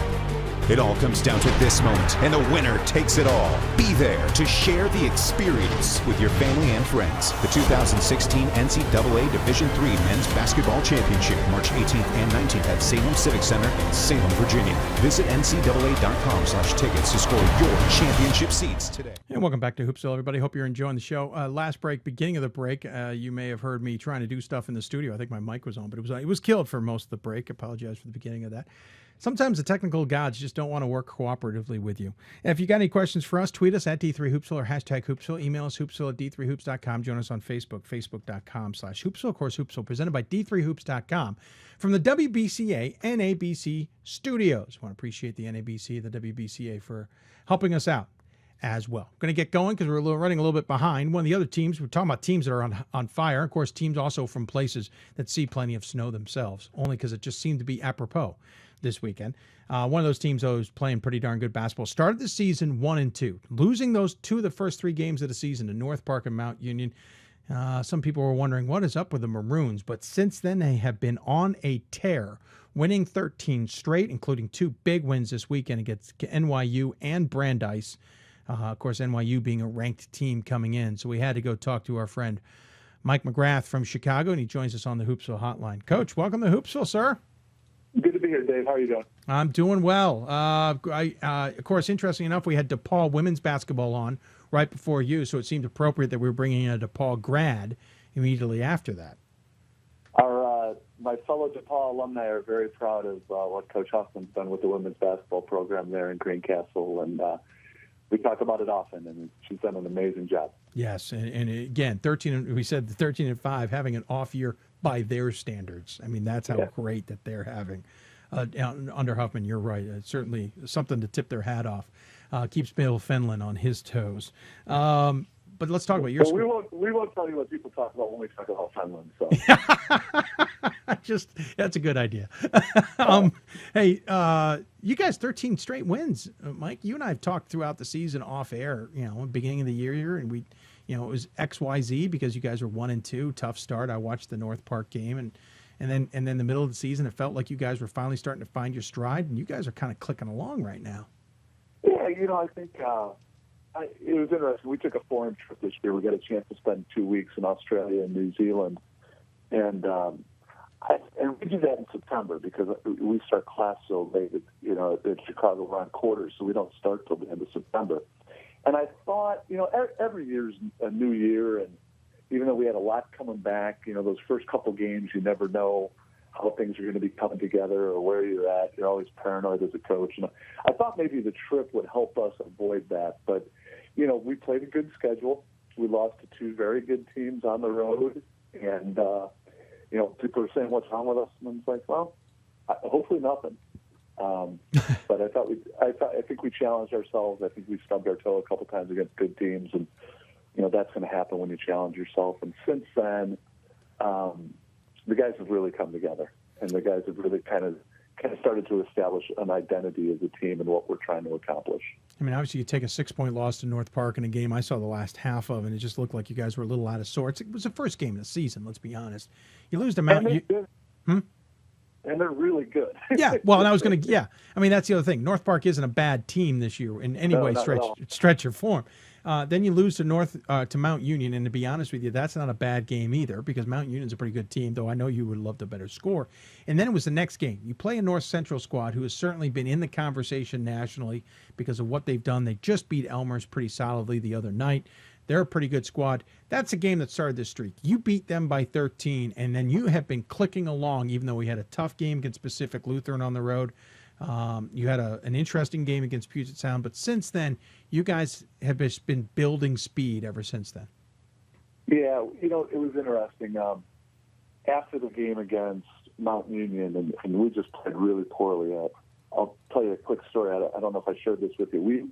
We're not a good free throw shooting team. Last year, we were 59% from the line on the year. Yeah. We do a lot of things well. That isn't one of them. And the second half of the Mount Union game, we were 3 of 19 from the line. Oof. And I mean, it was just miserable. We couldn't, and it was affecting everything we were doing. And I don't know which came first, us playing bad and missing free throws, or missing free throws and playing bad. Sure.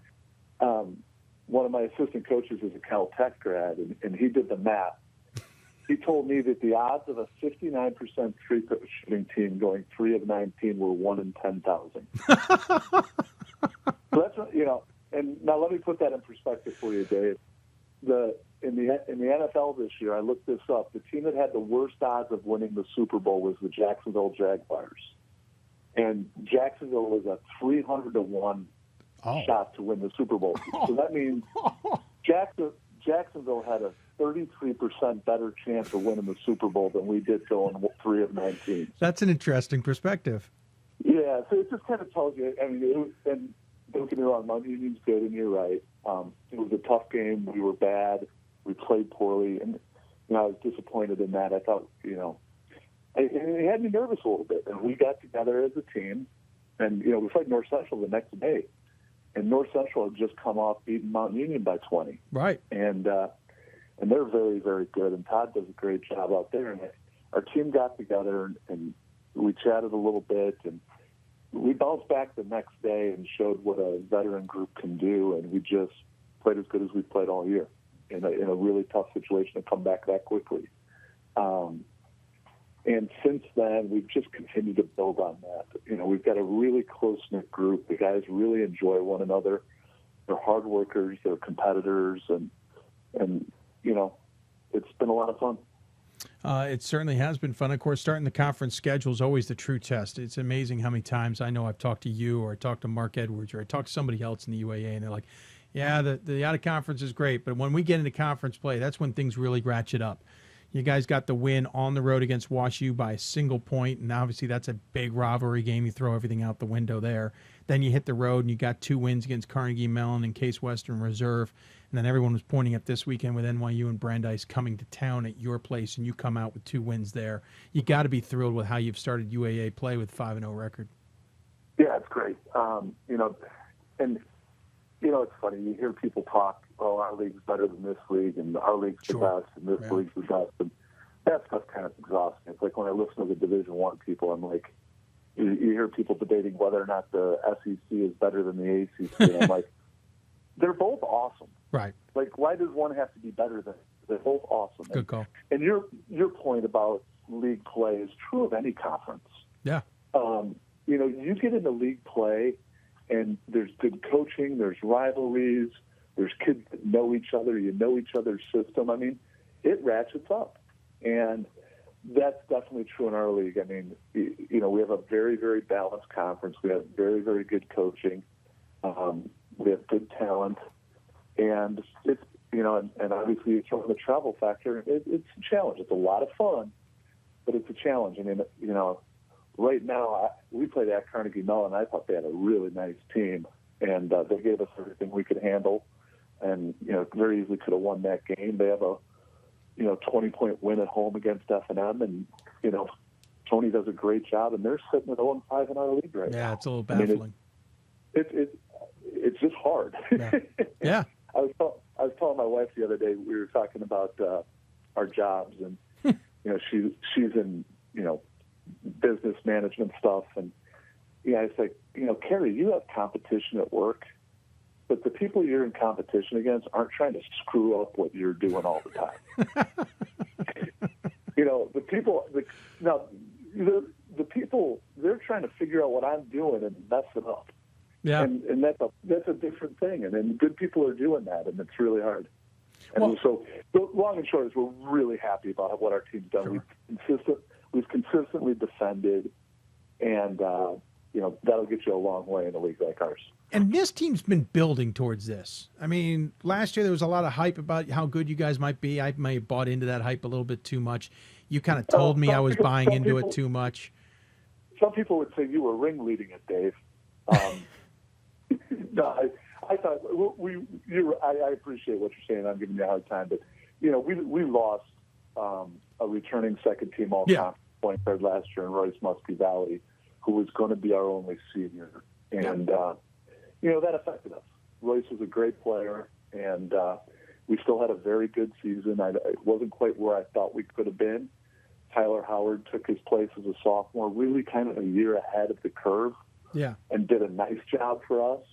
You saw him early out in Baltimore as he was still kind of feeling his way. Yep. And last year that hurt our success, losing Royce. This year it's helped us.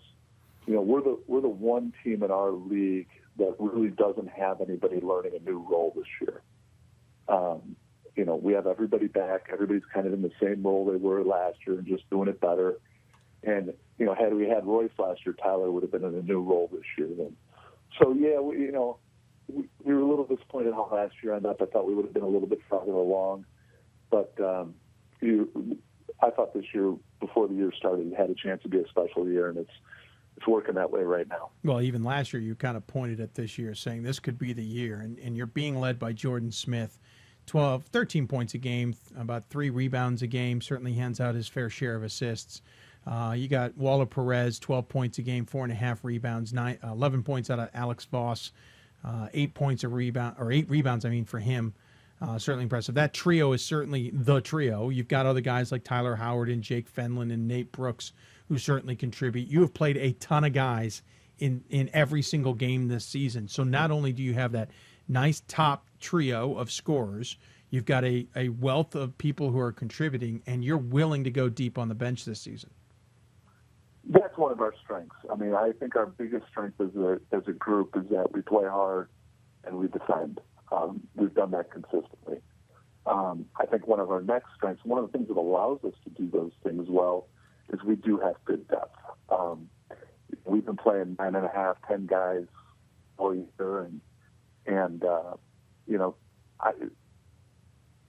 day to day, I don't feel a huge drop off when we go from some guys to the others. I mean, you really don't know who's going to. We beat Carnegie Mellon because Blaine Crawford scored 16 points and played great, and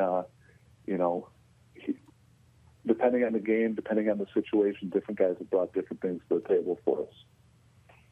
Interesting set of games coming up. The UAA does this. Some other conferences I've started to notice will do this as well. You've got your home games against Emory and Rochester. You'll finish out 4 straight with these 2 games coming up next weekend. Then the following weekend, you make that trip to Emory and to Rochester. That the interesting flip that happens in the conference doesn't give a lot of time for you to readjust to a team. The team's going to be very similar to who you just saw the previous weekend, obviously. But this weekend coming up first, Emory's an interesting squad. Certainly not playing at least the beginning of the year like they were in the last few years, but they're a game behind you in the conference. And then you've got Rochester coming in here, who on any given day can ruin somebody's day. This is an interesting weekend coming up. It's really big for us. I don't know. I know every game's going to be tough. I can't sit there and say, hey, this team's this or this team's that. I mean, I have no idea how to predict how our league's going to play out. What I know is that Emory and Rochester are both really, really good. Mm-hmm. And, we have them both at home.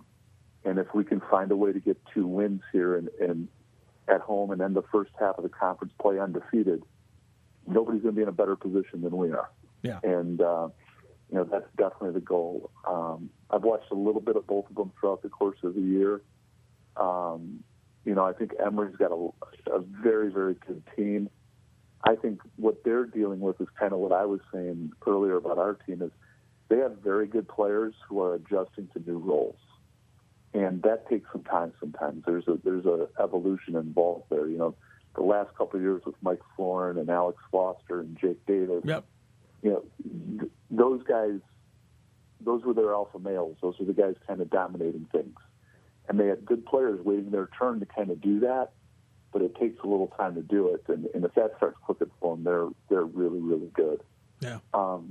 Rochester's got 2 great guards and a very, very good big guy who can put points on the board. And they play hard. They're very well coached. And, I think it's kind of the same thing for them. They're just kind of figuring some things out. They have a couple freshmen playing a lot of minutes for them, and that can take time. And, if they click, they can beat you, and if they click, they can be really, really good over the course of the second half of our league. And then before we let you go, the quick trick too is you then go travel to their place, and that's the hardest trip in the UAA because you got to fly. You guys go, you're flying to Atlanta first, and then you're flying to Rochester second, with very little turnaround. I mean, that's the most brutal trip in the UAA. Hey, we're flying to Atlanta and Rochester and just New York, 2 great cities. There's nothing brutal about it. Oh, no. Don't get me wrong there. Yeah, no. It's the longest one. No, I just mean, it's a long, and you got to fly between 2 cities. Normally you fly into one bus to another. I mean, you got to go across the country, north-south. I don't want anybody to think we're crying about the opportunities that the UAA gives us. It's a blessing more than a curse. Yeah, absolutely. It is a tough. It does create a variable. The thing that's interesting is we went to this mirrored schedule I think it was about 7-8 years ago. Yeah. And the reason we did as a league, we try to minimize the number of times any school has to go on the road 2 weekends in a row.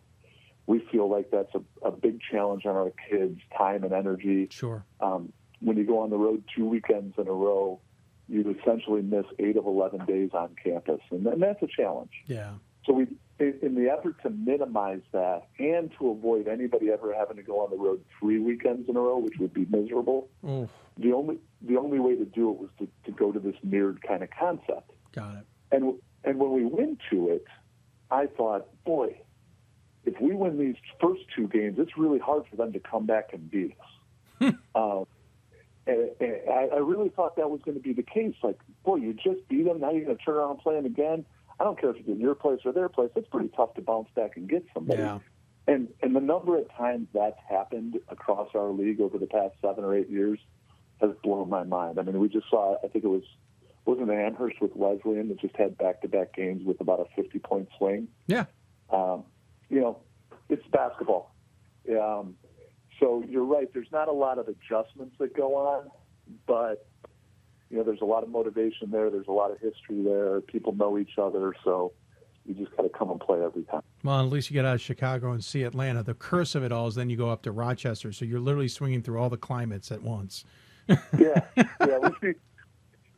We tell recruits all the time, boy, you come to the UAA, you get to fly to New York and Boston and Pittsburgh and Cleveland and St. Louis and Chicago, and we don't mention that you do that in January and February, in the middle of the week. It sounds really cool, but it's cold. If you think about it, those are about the coldest and snowiest places in our country that you can think of. And, yeah. We're going there in January and February, so you got to feel bad for Emory. They're the ones who have to fly into the cold weather all the time. At least you guys get to enjoy visiting Atlanta once in a while. Yeah, it's a fun trip, and and the best thing about our league is, and it's funny as technology has evolved over time.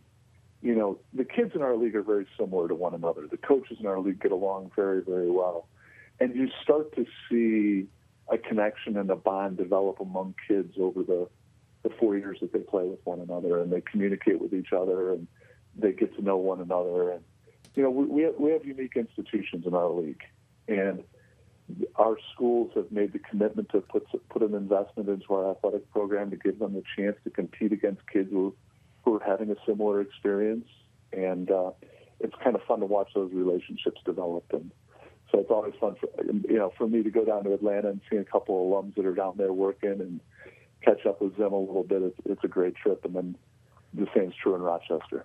Yeah, absolutely. I hear that from a lot of coaches, and that is the kind of cool thing of the UAA. So, hey, I could talk to you for a half hour to an hour on this show, but unfortunately I can't. I got to let you go here. But I appreciate you coming on the show. Congratulations on this point of the season. Looking forward to seeing what the Maroons do the rest of the way, and probably getting you back on the show. Worst case, I know I'll see you in Salem, and we'll talk more basketball there. But as always, we give the coach the final word. Any final thoughts you want to share with those who may be tuning in? No, it's been a fun year in Division III basketball. It's been fun following what teams are doing. I think it's the one thing I've noticed. I think you and I have chatted. It's interesting. Some of the traditional powers aren't having the years they normally do. Yep. And there's kind of some new schools in there, and it's been interesting. Watching the top 25, you see some schools, that are undefeated that have been slow to kind of get up there and get ranked because the voters don't trust them the way maybe they trust other teams that have been there year in, year out. And it's going to be interesting to see how that plays out here over the next 6-7 weeks.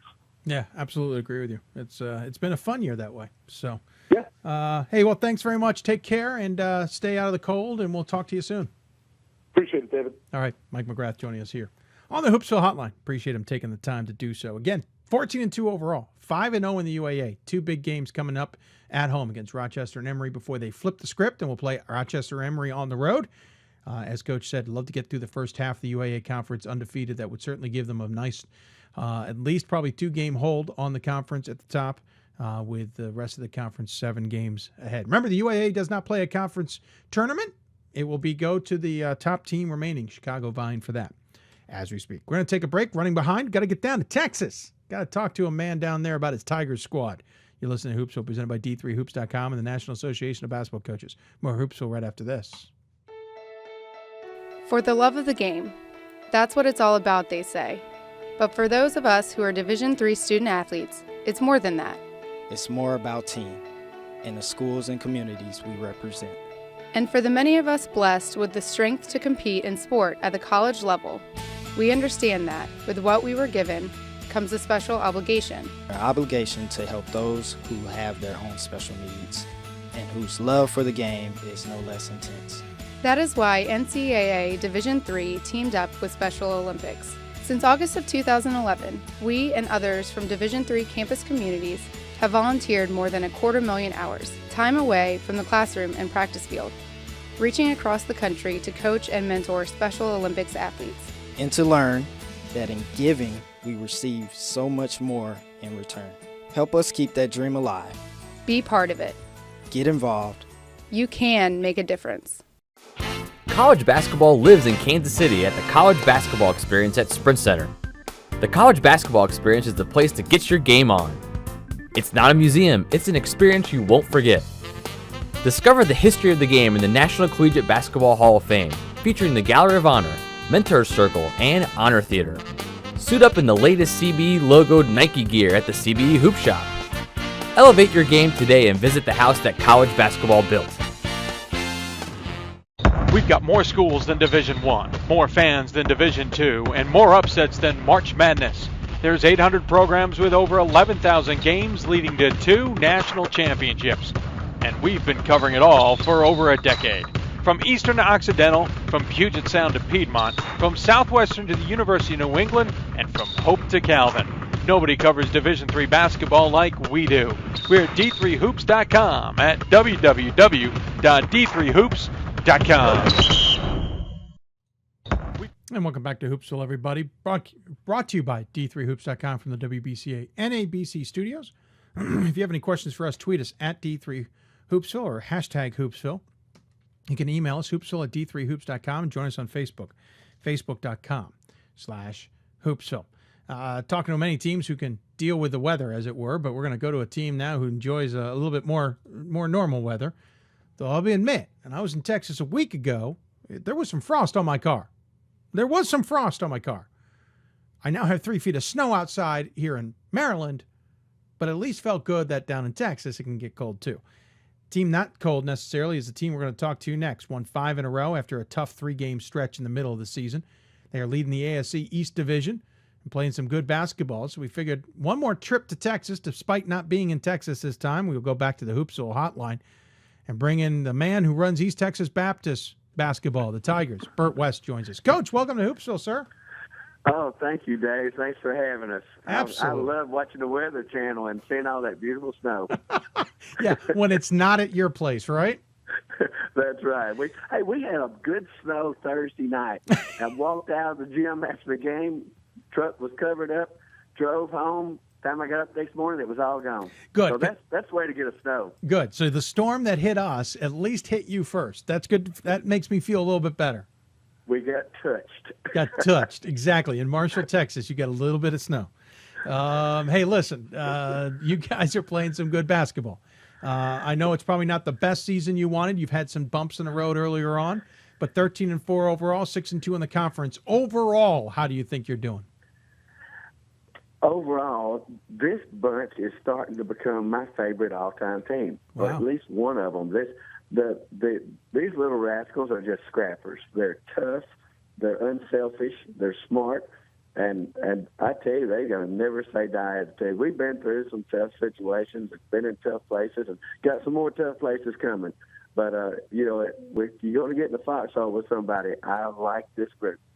It's interesting. You guys have had some tough stretches. I mean, you had Texas Lutherans got your number. Let's just be honest. Yes. They beat you 79-78 back at the end of November, and then they returned the favor at the end of December and beat you 69-54. Of course, that second loss steamrolled into a 3-game losing streak, 2 of them in conference at Concordia, Texas, and Howard Payne before you guys righted the ship a little bit there. What's it about Texas Lutheran that's got you guys kind of not confused, but you know what I'm trying to say? I think they're a tough matchup for us. They are very well coached. They got a young coach named Jimmy Smith. Yep. He's been on your show. That young man is an up-and-comer. He is a special coach. And then he's got great kids, and they're tough, and they're strong. And it's a little bit of a difficult matchup for us sometimes. And the first game, we had them and let them get away. And then the second game, it was coming off the holidays, and certainly no excuses. They're coming off the holidays too. But we just didn't seem to be as strong, and they flat beat us that second game, and so we think they're a good team, and we tried to say we don't lose. We either win or we learn. And so it looked like it took. We were slow learners there for 2 or 3 games, but it looks like the guys have lined out again. Well, you were all over the place, too, with that 3-game stretch. You only scored 54 against Texas Lutheran in a 69-54 loss. The next game against Concordia, you put up 90 in a 101-90 loss. And then against Howard Payne, you put up 65 in a 67-65 loss. From the outside, it looks like the teams you're playing are controlling you a little bit. Well, and, we went through a stretch where we weren't handling the ball very well. We had 2 problems going at the same time. One, we weren't taking good care of the basketball. And then that second game against Texas Lutheran, it escapes me right now, but we shot something like 26% from the floor for the game. And I don't remember that ever happening to one of my teams. That, of course, if it ever did, that'd certainly be something you'd try to forget. Yeah. But that was the worst shooting performance I can remember from one of our teams. And then the other 2 games, we didn't take good care of the basketball. And as soon as we started getting that corrected, and things kind of got back to normal. So hopefully it's just a struggle, Dave. I think our conference was stronger last year at the top. But this year, it's almost like we don't have a top. We're at the top, but all the strength is in the middle of the conference, and I feel like we're there too. We're right there, just like everybody else. I hate parity. It's just a fight for your life every game. Did I not see whether in the Division I poll 7 of the top 8 teams got beat this weekend? Yeah, I think something like that. That's the way it is in our conference. People that didn't have a great. Maybe they weren't picked to finish very high. They're loving this. They feel like they got a chance to win every time. And people that were picked high are like, yikes, there's no place safe. I was going to say, good segue into the American Southwest Conference here, the ASC. And you guys are certainly, as you put it, having an interesting standings, as it were. You guys are on top of the East Division at 6-2. Louisiana College is right behind you at 4-3. Texas Dallas, Laterno, 5-4 each. And then the records are all over the place because Louisiana College is 7-8, and Texas Dallas is 11-5. And then you look on the west side, Sul Ross State is leading the way at 6-3 and 10-8. And Hardin Simmons is 5-3, 10-7. Yeah, is anybody going to take this conference by storm and grab it by the reins and haul it in, or is this going to be a freak crazy tournament we're going to be seeing coming up? Well, I just don't have a clue. To tell you the truth, I thought I knew that we were going to be in just a fight for our life every game. I expected that. I was prepared for that. I wasn't quite prepared for everybody to be in the same boat. We're beating each other up so badly. There's no hope of anyone getting into the national tournament without winning the conference. Yeah. And if that conference tournament is in Alpine, and by the way, Cliff Carroll is doing a super job with his Lobos in Alpine. And if we go to Alpine, by the time we get home, it'll be time to go, for the first round of the national tournament. And it's going to be difficult. We have made it hard on ourselves by it being so even. We're just beating each other to death. I was going to say, if it's in Alpine, that's a whole nother conversation. We're talking about Sul Ross State there with Greg Wright running the ship there. They've got an interesting season going on. Let's talk specifically a little bit more about your team, if you don't mind. I wanted to double check something here before I asked you, but I wanted to see a name. One thing while you're thinking, Cliff Carroll is actually the head coach at Sul Ross this year. Oh, it's his right. first year there. That's right. I'm sorry. Left. Yep, I was That's looking at an old sheet there. I apologize. You're right. Looking at your squad here, leading the way with the team is Dylan Augustine, 12.1 points a game, 3.7 rebounds.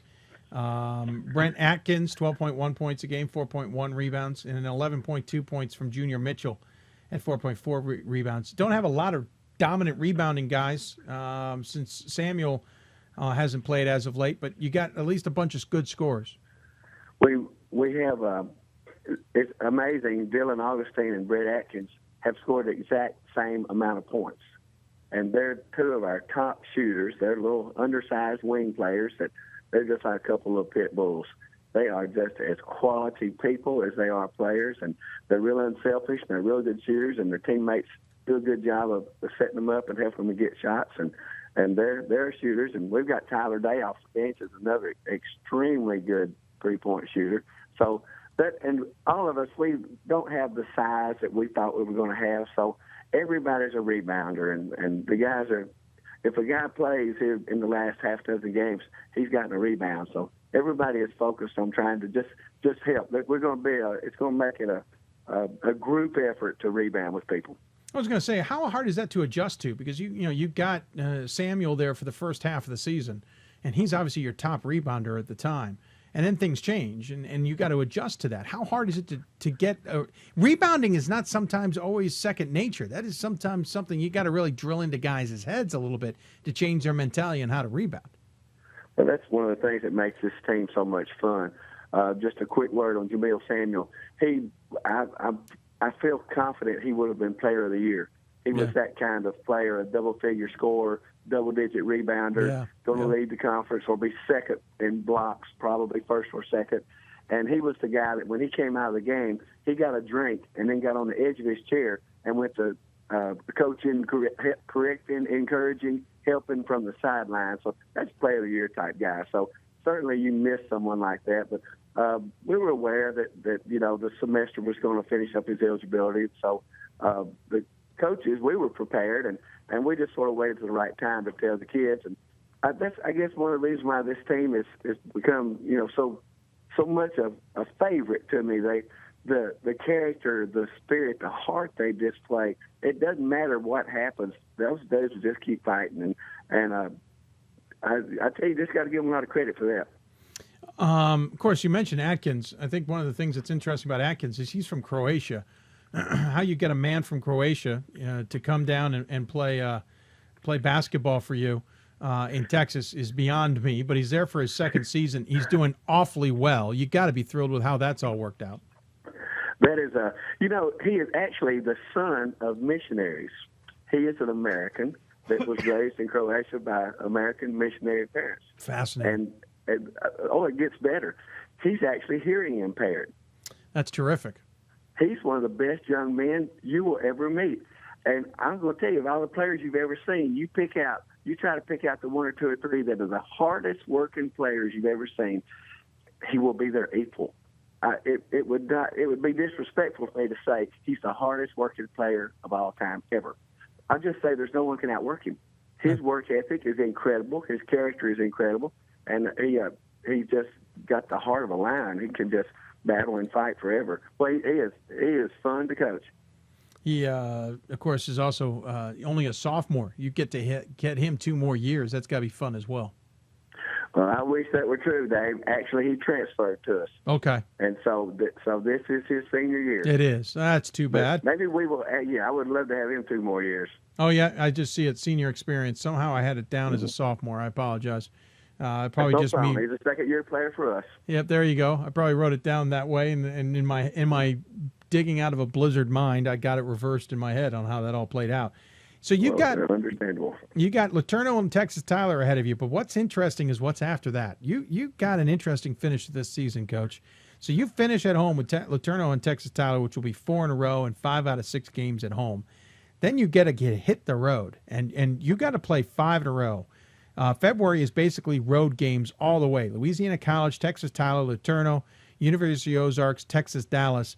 You'll finish the season at home against Belhaven, which means nothing in the grand scheme of things because they're not eligible for postseason and all that stuff. So it's just a home game for you guys to finish the season with. But you're going to have 5 really tough games all on the road, all in the month of February coming up. How do you prepare the guys for that? Well, and I can make it even sound worse. You know what's worse? Each one of those is a rival game. Yeah, true. See, when you've been someplace 22 years, you have everybody's a rival. Exactly, we are rivals with everybody, and so when during the UT Dallas game Thursday night, those Tigers and Comets almost beat each other to death. That was an awesome basketball game as far as effort, and it was good execution. It is extremely good, hard play. And they were so tired that they go to LC and get beat by a surprising amount because they've got a really good team. And it was all we could do to beat Ozarks. If we'd had to travel, we'd have lost too, I fear. We just beat each other to death. Now Thursday, Laterno's coming in. That is our huge rival, and they are on a roll. They're playing great. Heck, they look really good to me, and so that'll be fun. We get through with them. We have Tyler Sunday, and then we will travel to Louisiana on Monday. And so if we can still wiggle, then we'll go to Tyler and then back to Longview and then up into Arkansas to Ozarks and then finish off. If we're still on our feet and staggering around, we'll be at UT Dallas to have those comments. I'm sure they have a little something waiting on us. Does that sound bad or what? It sounds challenging. Of course, Louisiana College is at 4-3 in the conference and technically a game or so back of you in the standings. Texas Dallas is 5-4. Laterno's 5-4. Texas Tyler's 3-6. And so obviously, all of these games have a huge ramification in the conference. And certainly it's going to – have you talked to anybody about that scheduling, though? I mean, 5 in a row there at the end? It looks like I must have made the scheduler mad. Yes. It's like an NFL schedule. If you do real well one year, they make your schedule really difficult for next year. But that's what I was going to prepare for it. We're going to have a meeting, and I'm going to tell the players that they're going to have to toughen up and get ready and for this challenge and this going to have to do a little better. Reckon that'll work? That sounds good to me. Let me know how it works out for you. We'll see how it plays out. I'll have a meeting with those guys tomorrow and see if I can straighten them out. Exactly. Obviously, it's all about positioning yourself to get to the end, to host, hopefully, the conference tournament. Worst case scenario, at least win the conference and get that AQ. So wins and losses are important in the grand scheme of things. You said at the beginning, though, this is not about an at-large bid. This is about positioning yourself for the conference in just the right way that you can at least get a good shot at the AQ, and that's important. It is. Probably as difficult as that will be, it may be an impossibility to get them at large. I would think if we could win out, and I tell you, that is asking a lot. But if we could win out, and then if we lost in the tournament, people should look at that schedule and say, those guys might deserve a chance. If you could win out, that would be impressive. No, it would be. That'd be huge for you guys. It would. Even I wouldn't know what to say, and I'm rarely at a loss for words. If we went out. Of course, the guys told me I made a foolish statement, something about a mustache if they beat Mayhard and Baylor or something. Doggone it, I got a little beard going again, and I thought, well, I didn't think that through. Now we've won 5 in a row, and I can't shave, so now I got that ugly beard going again. So don't worry, Coach. I got a 3-day one going if it makes you feel better. Yeah, but you probably hadn't had any electricity. Actually, believe it or not, if I didn't have electricity, you and I wouldn't be talking. We've had power, but I haven't had any urge to go there when I'm going to bundle up anyway. What's the point? Little extra warmth from the little bit of hairs on my chinny chin. Well, Coach, one other thing I wanted to ask you about is obviously you've been there a long time. You are a East Texas alum, and you are coaching your own program. The school obviously has a very special place in your heart. Well, it does, and the administration and my athletic director, Kent Reeves, everyone's been so kind to me over the years, and I tell you, you sometimes take things for granted, being happy someplace. But, well, what a blessing it's been for me to be at East Texas Baptist University, and I've got so many kids that were so great and made me a better person to have gotten to be around them, and I've got some of those right now. And when the coaching days are over, that's what you'll really miss. That dressing room and watching those kids develop, and so it is special. I appreciate you bringing that up. Well, it's got to even be even more special than to then have the season you had last year and get to the Elite Eight and be knocking on the door of the Final Four. That was true. I think a lot of people were happy for me, but I was happy for the university and those players who had worked so hard and earned that. But the university got a little publicity, and we got to show off who we were and what we were about, and it would be awfully nice if we could get an opportunity to do that again. Well, I'll go win the conference, Coach, and we'll see you dance in the tournament, right? You're right. We're going to do our very best. Yeah. Hey, I love chatting with you. Thank you so much for coming on the show. As always, we give the coach the final word. Any final thoughts you want to share with those who may be tuning in? Hey, just if anybody gets a chance to watch ASC basketball, don't judge us necessarily on how good or bad we are. Judge on how close and how hard fought and how competitive everything is. And other than that, Dave, I sure appreciate you having us on, and I love talking about the Tigers. Well, thank you, Coach. You take care of yourself. Enjoy the cold weather. I mean, for you, cold weather. Yeah, very good. Enjoy that. Got the motorcycle tomorrow. Yeah, I forgot. You like to ride the motorcycle, so the cold weather's not always great for you, is it? No, it's not. But I'm busy during cold weather anyway, so it's all right. There you go. Well, hey, appreciate you chatting with you. Take care. Good luck the rest of the way, and we'll talk to you soon, I'm sure. Thanks, Dave. All right, Bert West joining us here on Hoopsville. Appreciate him taking the time. Again, team is 13-4 overall, 6-2. In the East Division of the ASC, the West Division being led by Sul Ross State right now. I think we're going to have to make some calls to get somebody from Sul Ross on the show Thursday. That's just a heck of a story as well, but a great story out of there. If they could just avoid Texas Lutheran, I think East Texas Baptist would be having a pretty darn good season. They're having a good season, but I mean even better. I had them in my top 25 for about half the season. A 3-game losing stretch, though, and against Texas Lutheran, Concordia, and Howard Payne just kind of bit the bullet and couldn't hold on. But we'll see how they do. Watch out for the Tigers. Remember, that's the team that got all the way to the Elite Eight last year. It's not because they aren't good, and they got some good players on it. We'll see how it all shakes out. Thank Coach for coming on. We're going to wrap show up now without taking a break. It's just a lot easier that way. So if you got questions for us, tweet us at D3Hoopsville and hashtag Hoopsville.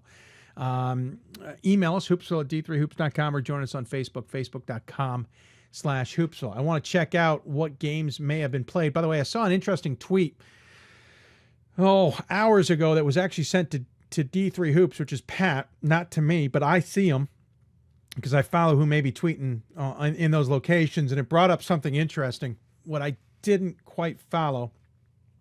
It says beat number 8 and number 19 in the country this week. Okay, there it is. Sorry, I was trying to figure something out. So anyway, so the question is, it's a Wesleyan fan asking why they're not in the top 25 or if they should deserve to be. Listen, I've thought about putting Wesleyan in the top 25. It's my father's alma mater, just for record's sake, and be kind of cool to go, hey, Wesleyan. I saw them last year. Great team. I think the Cardinals are coming along very nicely. I think Joe Riley's done a terrific job there. But here's why you're not a top 25 team just as yet. Yes, you beat number 8 Amherst earlier this week, 71-44. We talked about that on Thursday. That's an impressive victory. You then beat Tufts this week, 78-77, and you beat Bates, 82-67 this week. Those are all great wins. But that doesn't mean I'm going to forget that you also lost to Amherst prior to that, 66-40. So basically, we had a flip game. They beat you 66-40. You beat them 71-44. That Amherst game was loss number 2 of 3 in 4 games. Middlebury beat you. You beat Hamilton. You lost to Amherst. You lost to Trinity. So you've won 3 in a row, but you lost 3 of the prior 4. You lost the beginning of the season against Linden State. Linden State, in my mind, I'm still thinking about that game. So Wesleyan, good team out of the Northeast.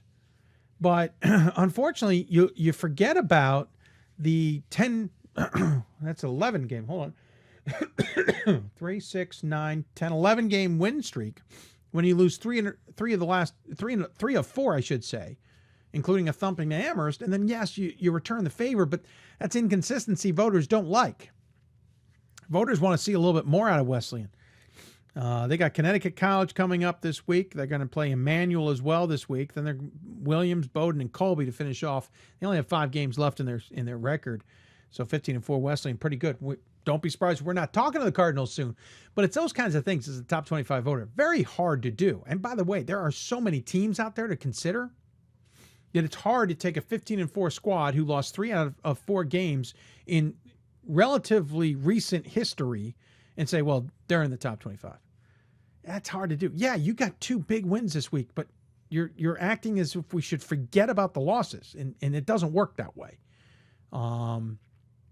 Doesn't mean they may not come back, and it may not be a top 25 team by the end of the season. But right now, I'm considering 50 to 70 teams a week, and Wesleyan's part of that 50 to 70 teams, but I can't argue them into the top 25 with that kind of resume.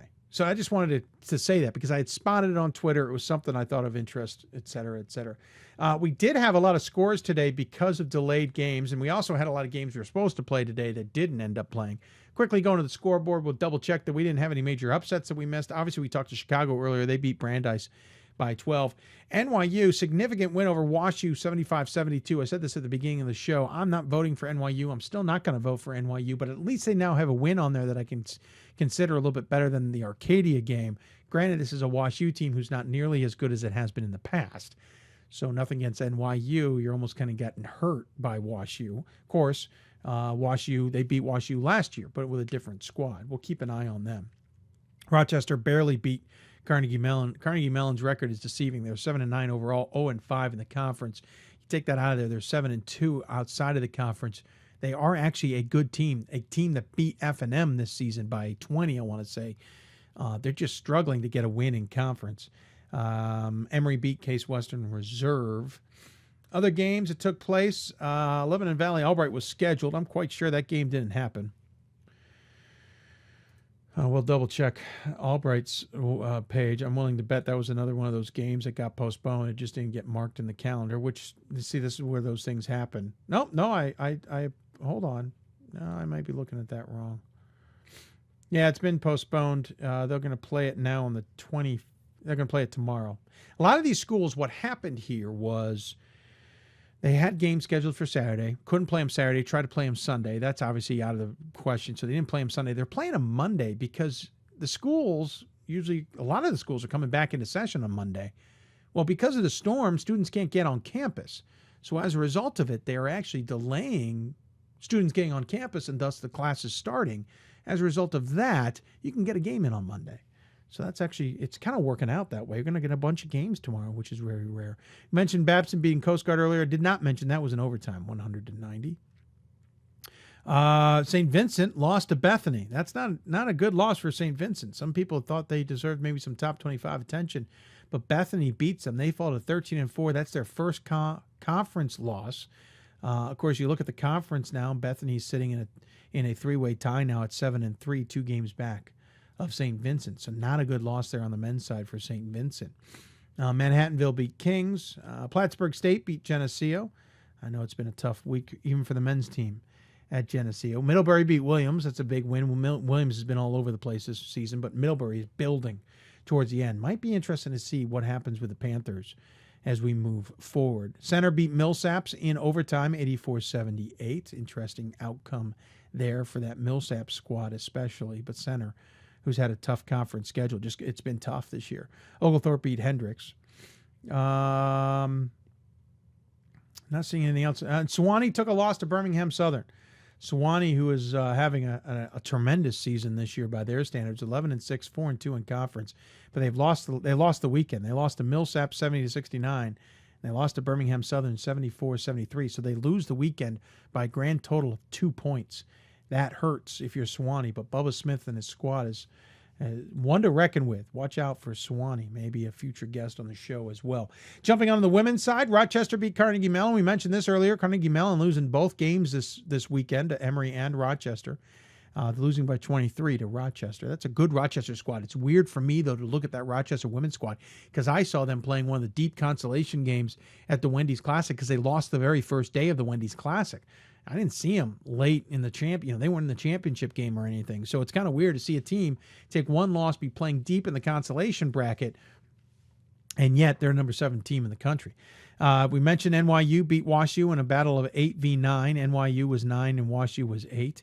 Lebanon Valley and Albright again postponed till tomorrow. They'll play that at 5 o'clock. Maryville got another win. They beat Meredith rather easily, 69-39. Babson defeated Coast Guard 78-54 to keep that NUMAC rather interesting. Trying to see if there's any other scores that jump out at me on women's side. Case Western Reserve beat Emory. That's interesting. 76-62, considering Emory had just beaten Carnegie Mellon the night before. Emory's been a little bit Dr. Jekyll and Mr. Hyde this season on the women's side, even on the men's side, but especially on the women's side. Looking through quickly to see if there's any other scores that jump out at me. Millsaps barely got past Center, 42-40. Chicago beat Brandeis 73-59. That's good because Chicago had lost to NYU. Chicago, I'm not thinking having the season anybody thought they might. Williams beat Middlebury 66-49. Williams not ranked right now, but they may work their way back into the rankings. Lynchburg beat Washington and Lee 65-48 in the ODAC play. Lynchburg, a good team we'll keep an eye on as well. Those are the scores that jumped out at me. In the meantime, if you've had any questions, we've asked you to tweet or email, checking out to see if anybody has tweeted or emailed, and so far nobody has. So quick scheduling notes, reminder that coming up on Thursday will be our marathon show. We will be on the air 10 a.m. to 10 p.m. As far as guests, you're going to have to follow us on Twitter to figure out who our guests are as we start to book them. As we haven't gotten anybody completely booked, we'll start working on that process in the next 24 hours.